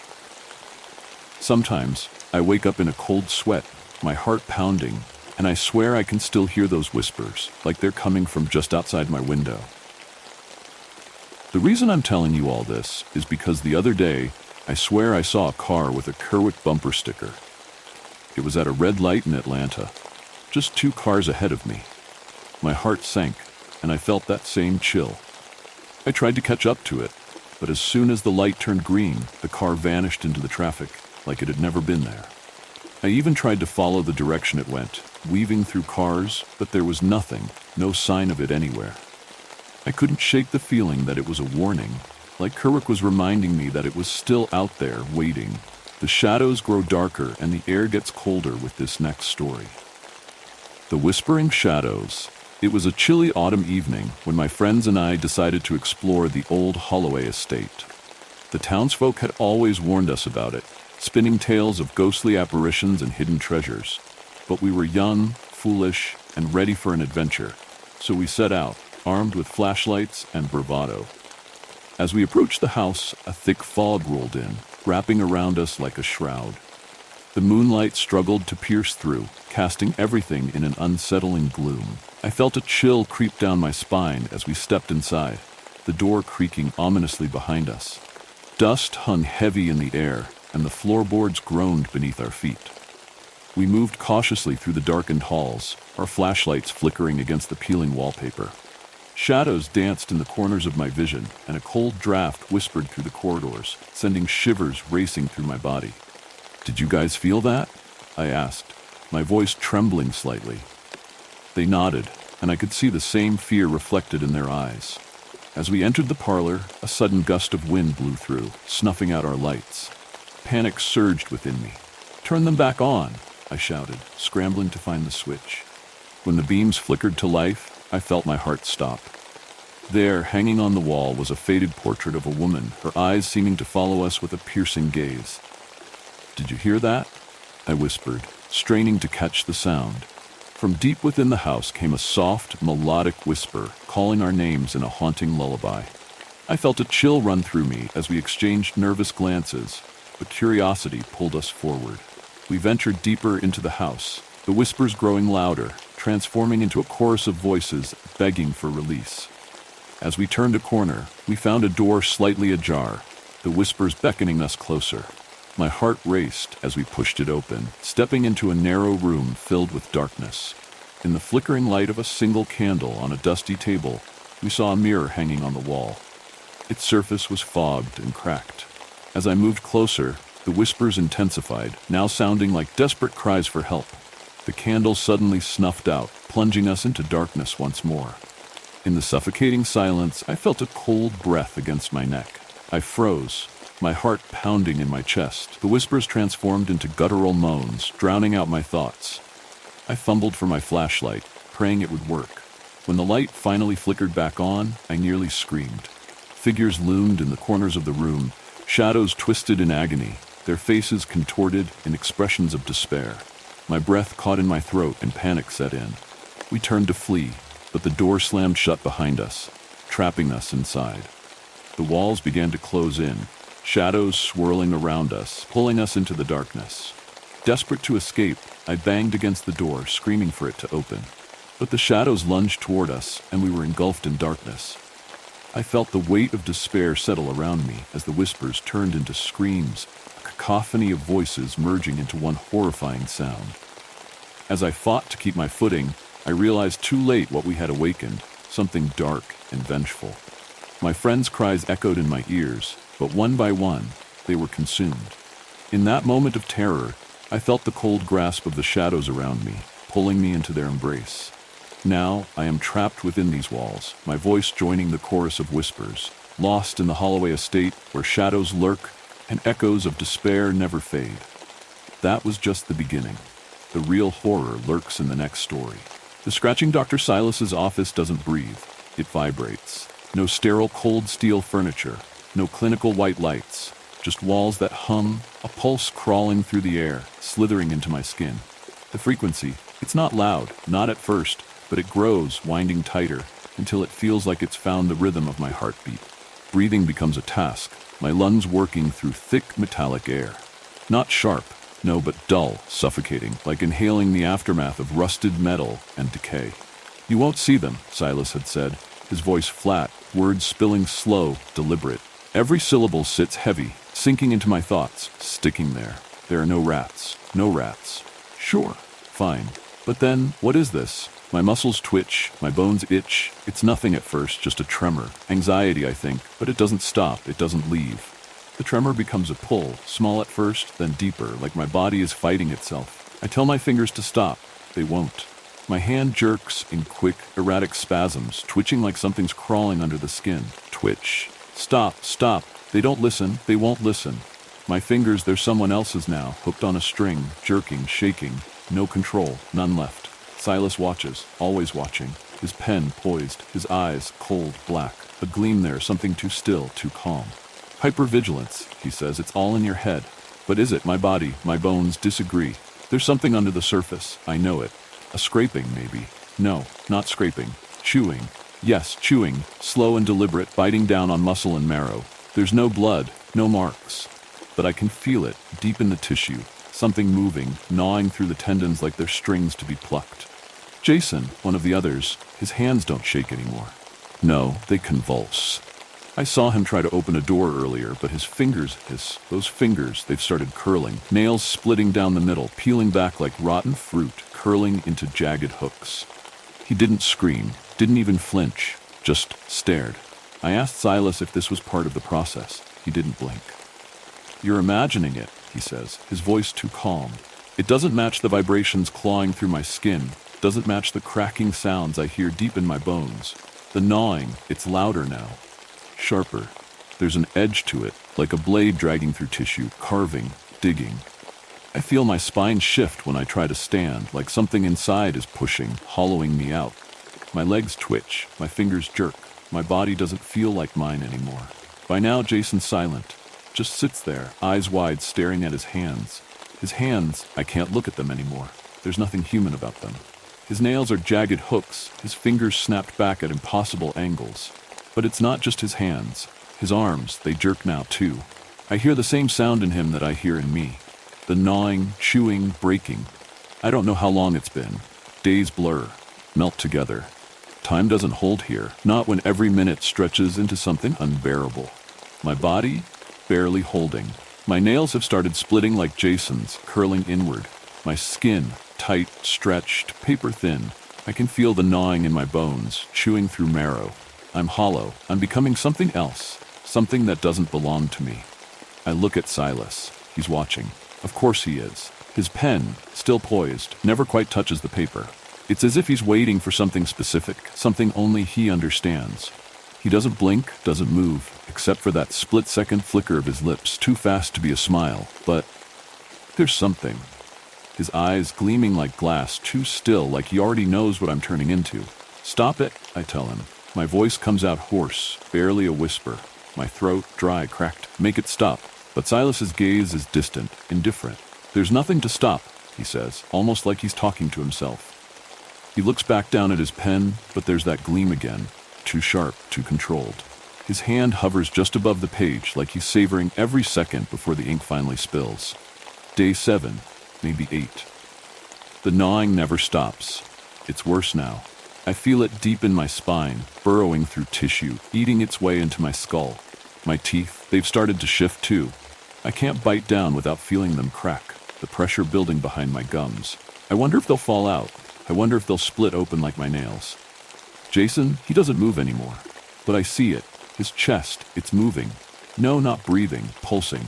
Like something inside him is trying to escape. And me? My muscles twitch, my legs convulse, my hands jerk without command. The gnawing doesn't hurt anymore, not really. It's just there, constant, familiar. I don't fight it. There's a moment when the fight drains out of you. When you realize that it's not just your body betraying you, it's everything. Your thoughts, your will, even your sense of time, all slipping through your fingers. The gnawing isn't something I can stop because it's already finished. What I was? Gone. And the worst part? It's not even pain anymore. It's just change. I stand in front of the mirror, or at least I think it's me in there. The thing in the glass looks back with hollow eyes, nails curling into grotesque hooks. Is this what I am now? Or is it what I've always been, slowly emerging from beneath the skin? The hum in the walls feels closer, pressing in on me, wrapping around my bones. I don't fight anymore. There's nothing left to resist. Jason's body twitches in the corner, his chest still pulsing. I wonder if he's still in there, screaming somewhere deep inside his own skull, buried under the same gnawing that's eating away at me. But even if he is, there's no getting out. Not from this. Silas's eyes gleam again, his pen scratching the paper like it's mimicking the scratching inside me. And I understand now. There never were rats, there never needed to be. The real monster? It's in all of us. Always has been. As one nightmare ends, another begins. Let me tell you what happened next. Waking nightmare. I came to a Buddhist temple on a 4-day silent meditation retreat after many failed attempts at trying to practice appeasing my mind. I was finally able to identify the voice in my head that's incessantly thinking and draining me at a daily basis, and begin to observe it instead of feeling it as if it were myself. That is to say, I began to observe it and hear it. The book The Power of Now does a good job at illustrating my point. And I began to tame it, for lack of a better word. With many hours and a lot of focus, I managed to let it jump around from thought to thought, memory to memory, all without letting it take me with it. Ultimately and thankfully, gaps of silence began opening between all the noise. And so, in the last night of my retreat, I prepared for bed. I continued this practice of observing the noisy little voice inside me. This time, I also started to observe the physical pain I've carried for years, pain that is always triggered by stress and keeps me from sleeping. In my dreams, I find myself holding a tiny little Ziploc bag for my mother, who's talking to someone I don't recall. In this little bag, there was a gigantic bug, the size of a pinto bean, and similar in color, with hard and jagged legs and a gigantic sting that protrudes from the back. I feel curious to hold this creature. I remove it from the bag and press it tightly and safely between my fingers so it doesn't escape. The bug gets angry and struggles to break free. I feel its powerful hind legs pushing against my thumb with its sharp spikes. Slowly, it excretes its sting, and as it's about to puncture me, I let it go, and it immediately scurries between the sheets we are lying on. I woke myself up screaming, "Help me, Ma! I don't know what to do," and violently kicked the wall against the bed I was sleeping on. As I turn the lights on and shut my eyes again to recover from the nightmare, I see as if my mind was layered with a plexiglass, with small beige bugs scurrying around and obscuring any thoughts that are playing behind them. I open my eyes. Yes, I'm awake. I close my eyes again and I see now the face of a gigantic bug opening its mouth cavity and coming towards me. I open my eyes again and a terrifying thought pops through, the voice in my head. I close my eyes again. Keeping my composure at the sight of the bug, which was still there, I asked, "Friend or foe?" Without a second's hesitation, I heard, "Foe." This time, it didn't feel like it was me at all. I'm still here. It's 1:40 a.m., and I have to get in less than 3 hours for the last day of meditation at the temple. I need the courage and rest to see this through. If you thought that was spine-chilling, the next story will send shivers down your spine. But the night isn't over yet. There's another tale that will keep you up. My friends and I went to a cabin by the lake. Something was waiting for us there. My grandparents owned a cabin beside a lake. They rented it so they would have extra funds for their retirement. If it wasn't being rented out, they offered to let me stay for the weekend. Normally, I refused. But an old friend of mine contacted me recently to catch up. I had some time off and the cabin was free. We arranged a trip down to the lake. She was going to bring her husband. I've met a handful of times. She also suggested to ask another friend of ours to join us. We all grew up together, and there were enough rooms at the cabin. I arrived first and had gotten started to unpack when Brooke and her husband came walking down the trail. The path to the cabin wasn't large enough for cars, so they had to park a few minutes away. There were other cabins near us, but all of them were further down into the woods. At night, you could see the lights through the branches and sometimes hear the neighbors. She hugged me, and I helped them with their bags. Her husband was shorter than her, with large glasses that made him look almost insect-like. His cheeks were red from walking such a short distance. I doubted being at a cabin was his sort of thing, but he came along for Brooke. He nodded along when I started to chat away about the good old times with Brooke as we walked inside. A knock came from the door, and I rushed over to answer it. We were expecting another couple. Jason and I grew up together. At some point, we had been as close as brothers, but drifted apart after he was married. It's been forever. Did you have issues finding the place? I asked him and peeked my head out the door, looking for his wife. I didn't see her, and he walked past me into the cabin, setting down a single bag. We had been to the cabin together before, but this was the first time he was the one driving. No, the GPS made it easy. I didn't stop to eat on the way. Do us have anything? He asked and didn't address the fact he was alone. I gave Brooke a look, which she returned, signaling me to keep my mouth shut. I was a noisy person, and I really wanted to know the gossip, but I respected my friend more. After a batch of sandwiches, we all got changed to go swimming. It was still hot, a humid out despite being so close to autumn. Brooke and Erwin stayed on the beach. She wanted to get a tan, and he had a pile of books to read. I followed Jason to the edge of the dock. My grandparents had left behind their fishing gear. I'm sure it was all high-end stuff, but I didn't know the first thing about it. I set it all down and got a pair of chairs set up so we could catch dinner after we were finished swimming. Do you have your phone on you? Jason asked. I shook my head, confused over the question. My swim trunks didn't even have pockets. Without another word, he easily lifted me and dumped my protesting body in the lake. I splashed back to the surface, spraying water in his direction. My hand shot out, trying to grab him by the ankle to drag him in with me, but he was faster. We were both laughing as I failed to get him into the lake. I rushed over to the beach, stepping on sharp shells of freshwater mussels that came back with the current every night. My wet feet slipped along the dock towards him. I grabbed Jason around the waist, but I was again tossed into the lake. We repeated that for a few minutes until we both were tired. I doubted we would catch any fish after all the action by the dock. He picked up a fishing rod to bait the hook. I watched him, and then made him do the same for mine. He called me a baby for not wanting to touch the worms. They're just gross. That's all there was to it. There wasn't much else to do besides relax in the sun, feeling the cool breeze coming off the lake. I had brought my old Game Boy with a Zelda game to try and beat later. When we were younger, I always brought the same game with me every time we came to the lake. To this day, I haven't beaten it. I hoped with an adult brain I could finally see it to the end. What have you been doing these past few years? Any kids on the way? I asked Jason while we sat in lawn chairs watching the ripples across the water. I saw his face turn sour for a moment. Brooke never wanted children. She always knew that. But Jason was a good church boy who wanted a big family. The fact he didn't have one yet must have been a sore spot that I just poked at. We're working on it. You know how it is. I didn't, but I nodded, being smart enough to not respond. What about you? Dating anyone? I shook my head, feeling a batch of sweat start at the base of my neck. I wanted to avoid the subject of my dating history on this trip. I suppose when you get older, you have fewer things to talk about aside from your job or who your partner is. Still looking.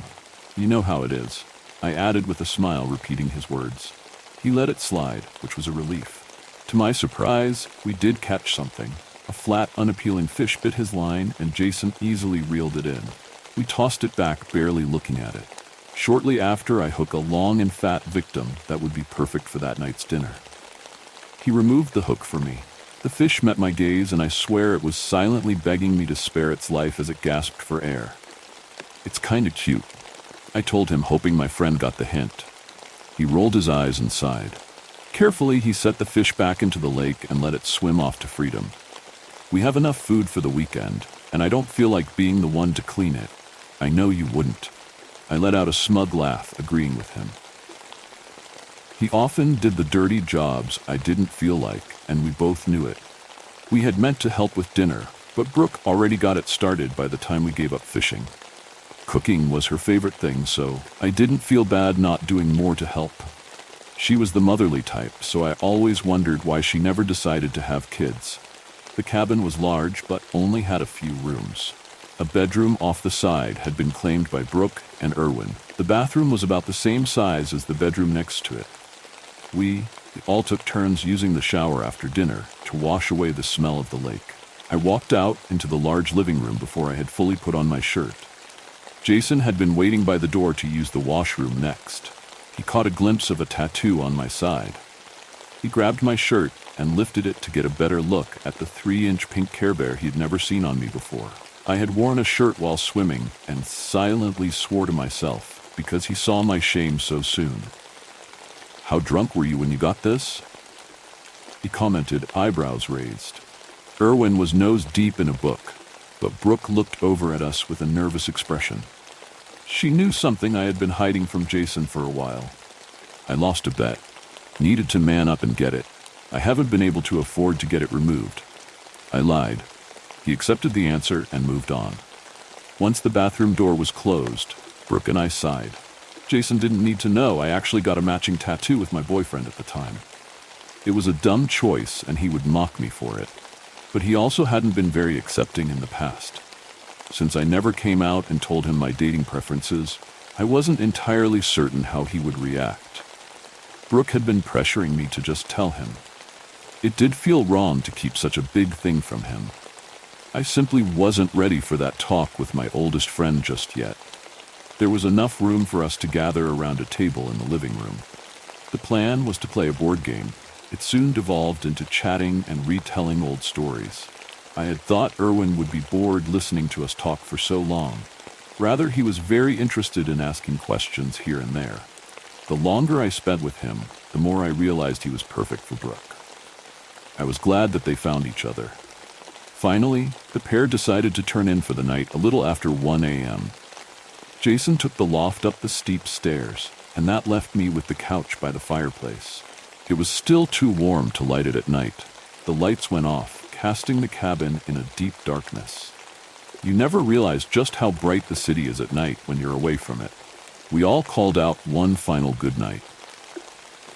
I considered playing the Zelda game for a little bit, but decided against it. I had all weekend for that. It was quiet and perfect for easily drifting off. I fell asleep quickly. It felt like I had only been out for a minute when a noise caused my body to jolt. It was a loud rumble sounding like thunder that shook the entire cabin. The digital clock nearby said 3 a.m. I was going to fall back asleep, but I heard Jason whisper over to me from the loft. "Did you hear that bang?" His low voice came from the dark. My eyes adjusted, and I realized it was brighter in the cabin. The sun hadn't started to rise yet. Glancing outside, I spotted a strange orange glow in the sky. My brain worked slowly. There wasn't a forest fire outside, right? Jason noticed the odd sky and started down the stairs at the same time Brooke came out of the bedroom. Erwin soon followed behind, fiddling with his glasses. "Do you think it's a storm?" I asked now that everyone was awake. I didn't want to consider anything worse than that. A chill came through the air, causing me to pull the blanket around my shoulders. Brooke felt the cold as well. Erwin held her, rubbing her arms to calm both of them down. Jason briskly covered the distance to the front door. I got up to get behind him to see over his shoulder outside. What greeted us was something that took a few seconds to process. It was snowing, not just some minor snow, but a blizzard appeared out of nowhere. A gust of freezing cold air blasted through the cabin, instantly chilling us all to the bone. Jason slammed the door shut, confusion clear across his face. "I'll get a fire started," Erwin offered. "Don't bother. Everyone bundle up and get your keys," Jason told us. We needed to get the hell out of here before we got snowed in. There wasn't enough food or water for us to stay here for long. I've never seen snow so early in the year, let alone so much of it at once. None of us brought jackets or even sweaters. Our heaviest clothing was the PJs we already wore. I dug up some sweaters, thankfully left behind by my grandparents. I found some shoes for Brooke because she only brought sandals on the trip. We also wrapped blankets around us for extra warmth. I told everyone to hold hands in a line when we walked outside. After a few seconds of bracing for the cold, Jason opened the door again. Could we even drive in this? I suppose moving slowly out of the woods would be better than getting stranded inside the cabin. The harsh wind took our breaths away. Snow and ice pelted our faces as we struggled against the weather. I needed to shut my eyes against the cold. When I opened them again, I glanced around confused. We had been walking away from the left of the cabin near the cars. When I closed my eyes, the cabin had been behind us. When I opened, then it was coming up in front of us. I knew it wasn't a different cabin. None along this road looked like the one my grandparents owned. Our group stood in front of the cabin, glancing at each other silently, asking how we got turned around. "Stay here," Jason said. I protested against him, jogging away. Higher form then got swallowed up by the blizzard. Something slammed into my back, making me look over my shoulder to a very scared Jason. He had been in front of me. How did he get behind us? Without another word, he darted towards the cabin, aiming to run into the forest behind it. Again, he disappeared into the storm, then a second later ran into me from the opposite direction he started in. What the fuck is going on? He yelled, trying to be heard over the wind. I half paid attention to his words. For the first time, I looked off in the direction of the lake. My eyes were the first to see the unnatural sight, somewhat visible in the blistering snow. It was a dark shape that reached far into the sky. This thing had not been there before. Deep down, I prayed my eyes were just playing tricks on me. The dark shape started to move, twisting slowly as if it realized I was watching it. All my other senses disappeared. I didn't feel the cold. I didn't hear any voices or a set of hands trying to get my attention. All I could focus on was that shape. No, countless shapes, all moving into each other, flicking countless colors. Bursts of purples and greens bounced across the sky, polluting it. A primal fear seeped into my chest. I would have lost myself in that moment if Jason didn't slap my face hard enough to snap me from my trace. All the cold came at once. My legs collapsed from under me. All my strength was suddenly gone, causing Jason and Erwin to drag me back inside the cabin. They got me on the couch and then started to strip away the freezing cold and damp clothing. My body shook so hard it hurt. My mind swam with questions as well as sheer terror. "Did you hear it?" Jason asked, pausing in his task. "Hear what?" I replied through chattering teeth. His eyes studied me for a while. He dropped the matter. Erwin found dry blankets to cocoon my body in. I wanted to have a hot shower, but also didn't want to get up off the couch. Soon Brooke came over with hot tea for everyone. We sat in silence, listening to the storm outside, sipping our hot drinks, not wanting to talk about what just happened. Finally, Jason broke. "Does anyone have a working phone?" We had been too scared to think clearly. Everyone checked their phones to find them all dead. The power had gone out when we entered the cabin. The fireplace and wood stove gave us a reliable source of light and heat. My grandparents stocked the place with a ton of firewood.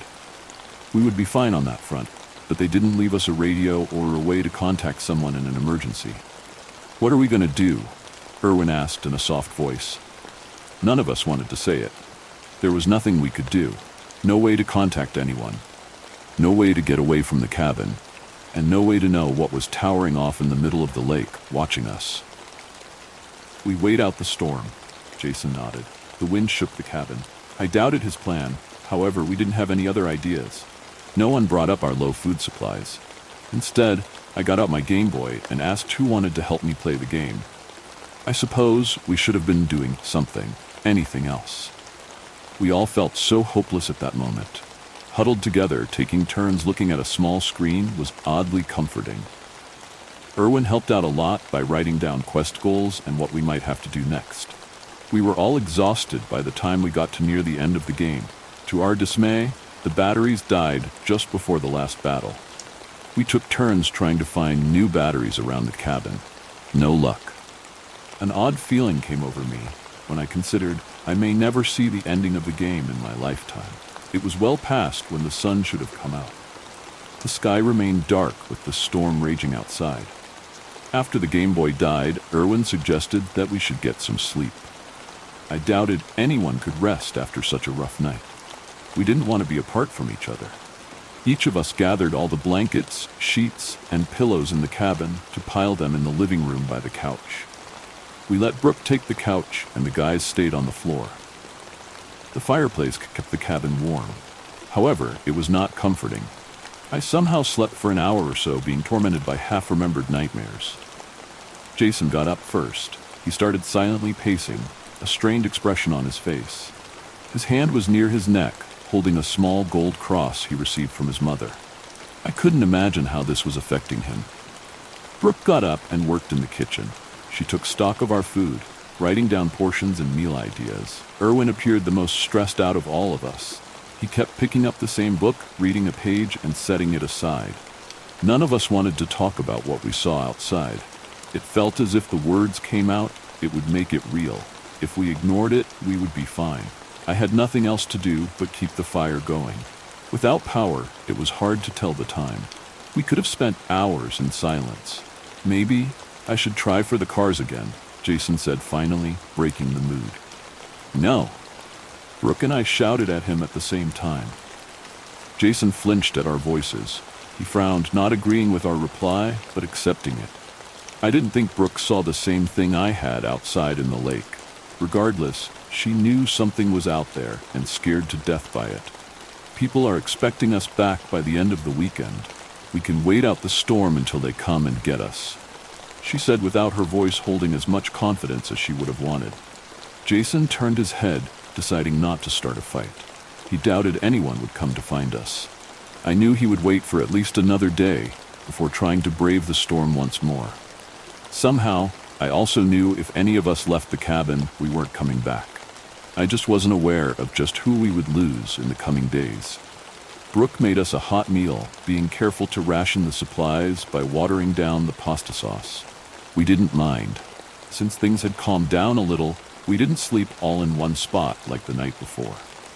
Brooke and Erwin went to the bedroom, and Jason retreated up to the loft when we decided to turn in after doing nothing all day. Brooke wanted to be comforted by her husband alone. Throughout the next few hours, I heard them softly talking in the other room, then just his voice whispering to her. The sky outside didn't darken. Different shades slowly came across through the blizzard. For a few hours, it had turned orange.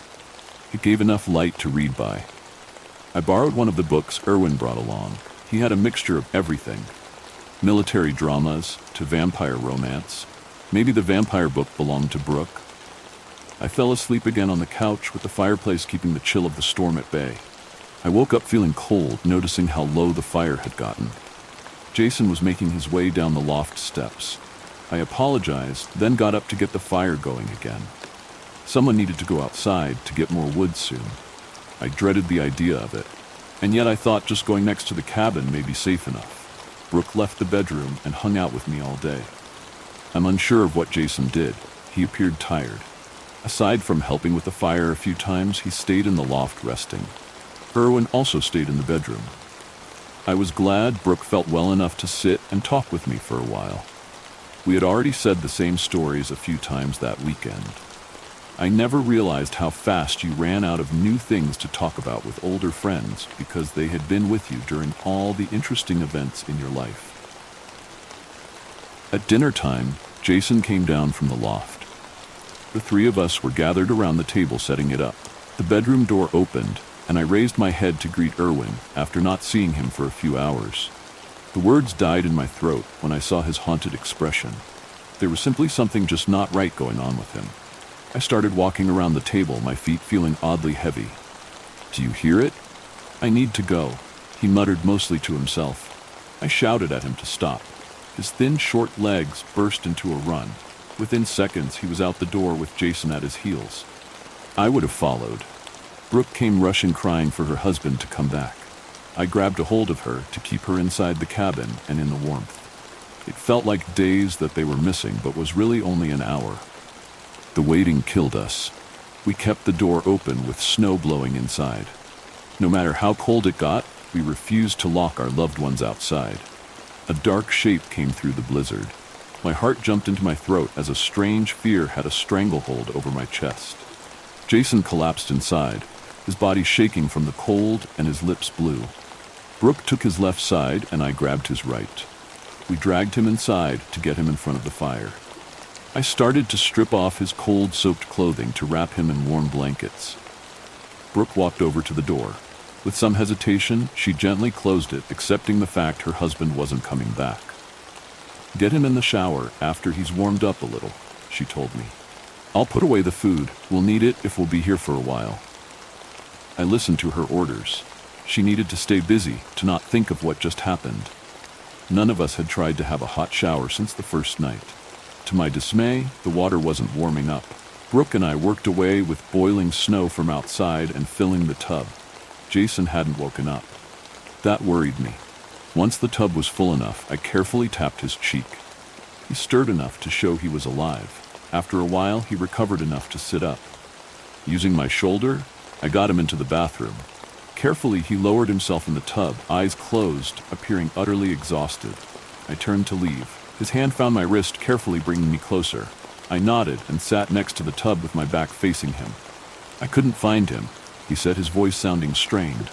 It's okay, I said, unsure of what else to say. None of this is okay. He snapped, voice hoarse. Jason needed to take his anger out on someone. I let it be me. He sighed and sank back down into the water. Did you hear whatever Irwin did before he left? Jason asked, sounding a bit better than before. No. I glanced over my shoulder, studying his face. He didn't appear surprised. Neither of us elaborated on the question out of fear over what the answers may bring. Jason soon got dressed. When we went into the living room area, we got worried we didn't see Brooke. Before panicking, we headed into the bedroom, finding her standing in the middle of the room, studying the walls. Irwin had drawn countless symbols across the walls and floors when he was alone. None of us could make sense of a single word.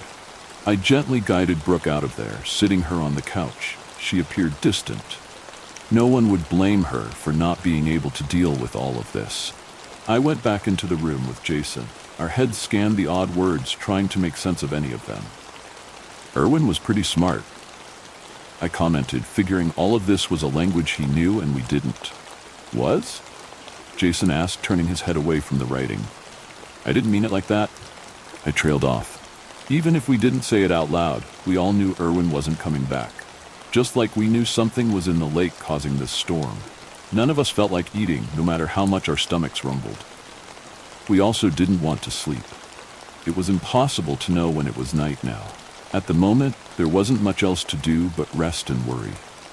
Brooke couldn't be in the bedroom, and it gave me the creeps. She also said she wanted to be alone for a bit. That left Jason and I to share the loft. It had 2 beds, so it wasn't a problem. I carried extra blankets up the wooden stairs, along with a book or 2, silently thanking Irwin for bringing them. I'd gotten comfortable when a noise made my head turn. To my shock, Jason dragged the side table between the 2 beds away and then started to push the second bed against mine. What are you doing? I asked, utterly confused. It's colder up here, he said, as if that was an answer. I'll be fine, I protested. I won't. I'm freezing my balls off. He got the 2 beds snug and piled the blankets next to me. His body collapsed in bed, our sides touching. It was warmer but embarrassing. He picked up one of the books to start reading. His eyes drifted to the window, watching the storm more than looking at the book. How do you think Tiff is doing? I said out of the blue. Tiff was a good friend of ours. Then she came out as trans. Jason cut contact with her, just utterly refused to acknowledge she was ever a part of our friend group. Soon afterwards, she moved away and I lost contact.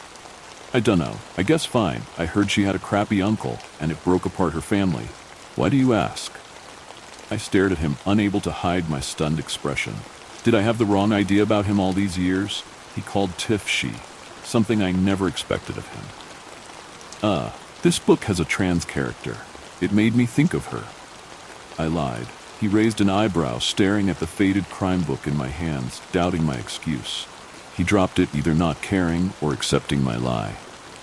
After a while, I closed my book, wanting to try and sleep. A small rumbling came from outside. I gripped the blankets hard as my stomach twisted in fear. I found myself thinking, what was outside would take me like it did Irwin. My mind made up terrifying fates for the poor man I barely knew.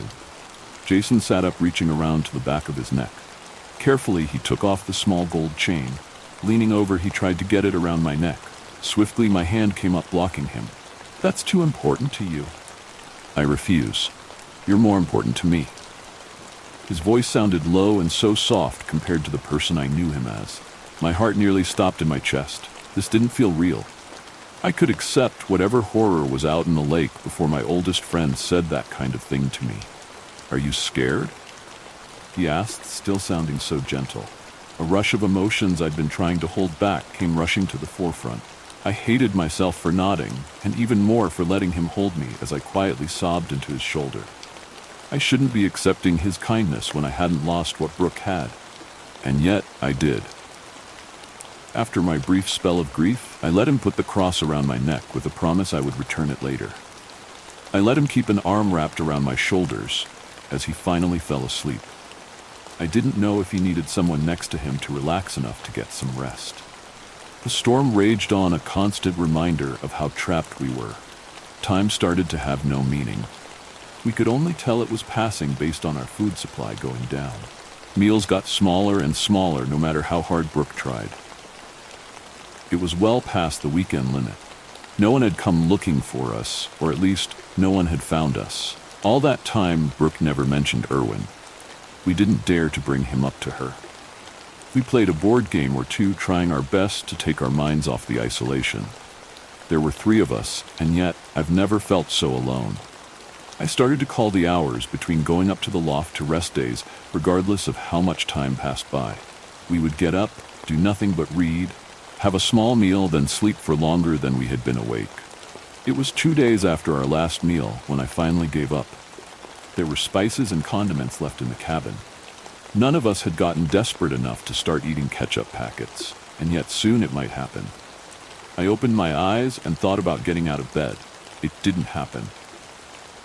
While awake, I found myself staring at the ceiling, thinking about the same horrible thoughts that tormented me since the storm started. Hours passed by, and Jason noticed I hadn't gotten up. He had been playing cards with Brooke for the day. She started to get tired easily. I saw dark bags form under her eyes, no matter how much she slept. She crashed on the couch, and he retreated upstairs. The fire didn't fully warm the loft. The cold nipped at my face and toes, unless a person was next to me. "Brooke is asleep," he whispered right next to me. My eyes opened again, and I barely had the motivation to look over at him. "She'll be out for a while," he added. I nodded, unable to respond. I wanted to just rot away in that bed. What he did next caused a rush of energy to come through my muscles. His hand slipped around my waist, his face getting closer to mine. Again, I lifted my hands to block the advances. "Whoa there, buddy. That's a sin," I weakly joked. A longtime joke of ours was me commenting on his sinful behavior, regardless if it was or not. A smile appeared on his face, making my chest feel warm. I wanted to see that smile for so long, and I hated how it made me feel. "Do you think any of that matters with that thing outside?" His voice sounded playful, and it scared me. The wind blew harder at the windows for a moment, as if it heard him speak. My mouth became dry, my brain coming up blank. "Haven't you always liked me? If I'm wrong about that, I'll stop." Again, it felt like my heart would stop because of his words. He was right. God damn it, he was. I've always loved him, even before I knew what those kinds of feelings were. All the people I dated had something that reminded me of him. And yet, I respect him enough to never let him know. But who cared now? My hands lowered, letting him close the distance. After so long of being scared and cold, I just wanted some warmth, no matter what kind of awful person that turned me into. I had hoped, after connecting with a person I'd cared about for so long, would make this terrible situation better. A fever crept up. I wanted to get out of bed, and yet I felt too weak to raise my head.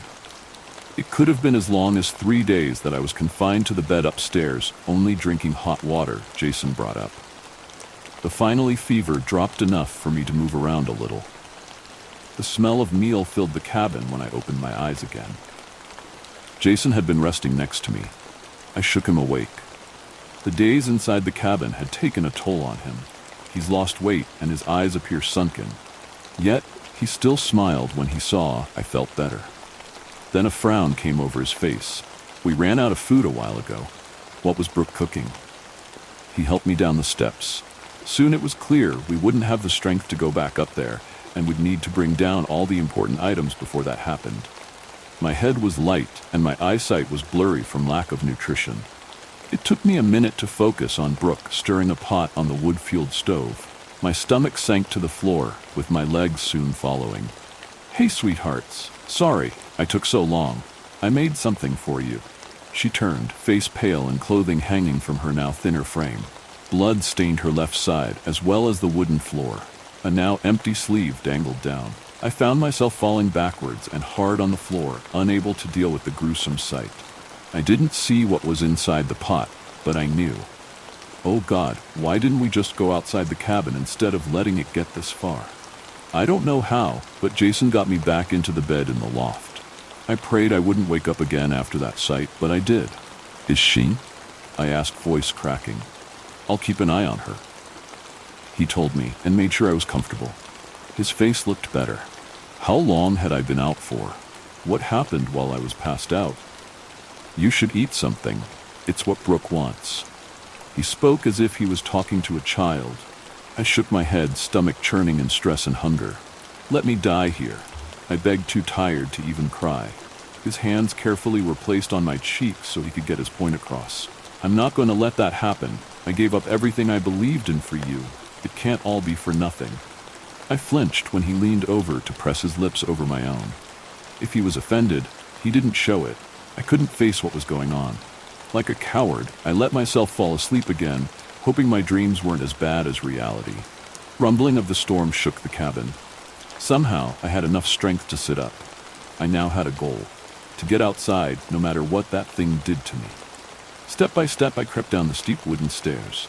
Jason wasn't in the loft, and I didn't see him or Brooke in the living room. On shaking legs, I carefully walked away from the stairs to look into the dimly lit kitchen area. Awful wet, chewing sounds came from behind the dinner table. I didn't see Brooke, just a dark shape hunched over eating something on the floor, just out of sight. Jason? I didn't recognize my fearful voice. His head shot up, white shining eyes stared through the darkness. It suddenly grew completely silent. The storm outside that had trapped us finally stopped. The sky still appeared dark. I turned in my heels and bolted with him, scrambling on all fours behind. My hand reached the handle before he grabbed my shirt. What I opened the door to wasn't a snow-covered lake. That thing, that countless, massive, twisting shapes had pressed itself right against the cabin door. I stared directly into it. The mind-bending colors and strange emotions ripped through my brain all at once. Limbs like shadowy arms reached out so close, and yet they appeared a million miles away all at once. A mad, cackling laughter started, and I faintly became aware it was mine. Strength came through me. I felt like I could run forever, live forever, become something else forever. My hand reached out, trying to accept the offer. The door slammed shut, and I was dragged to the ground. I thrashed, trying to get free, screaming to follow into that other existence, anything to no longer be myself. Jason gripped my shoulders painfully with large clawed hands. He had changed. His eyes glowed with a white light inside dark voids. A large set of teeth threatened to rip apart my flesh. He didn't look like the person I knew, and yet there was traces of the human he had been hiding underneath those monstrous features. Darkness spread into what felt like my soul. It threatened to overtake my mind no matter how hard I fought against it. Jason should just eat me and be done with it. Death was a far more comforting outcome than accepting whatever that thing wanted me to become. The glitter of the cross necklace caught his eyes. A more human expression came over his face. Fear, pain tore through every fiber of my body. I wanted it all to end one way or another. I'll take it all for you. His voice sounded raspy. I shook my head, knowing if it took my burdens, there was no coming back. He may be part monster now, but he could leave this cabin with some humanity left. The thing outside didn't want him. My protests didn't last long. Instead of sharp, ripping teeth, he held us in a tight embrace. There was another way out of all of this. In the end, I accepted his offer and took a coward's way out. After being so cold for so long, I didn't think I would ever feel such heat again. The thing outside screamed, knowing it failed to take its victim. The noise shook the world, causing everything to fade once more. I woke up in a hospital bed, my head swimming. Slowly I recovered and was told what happened.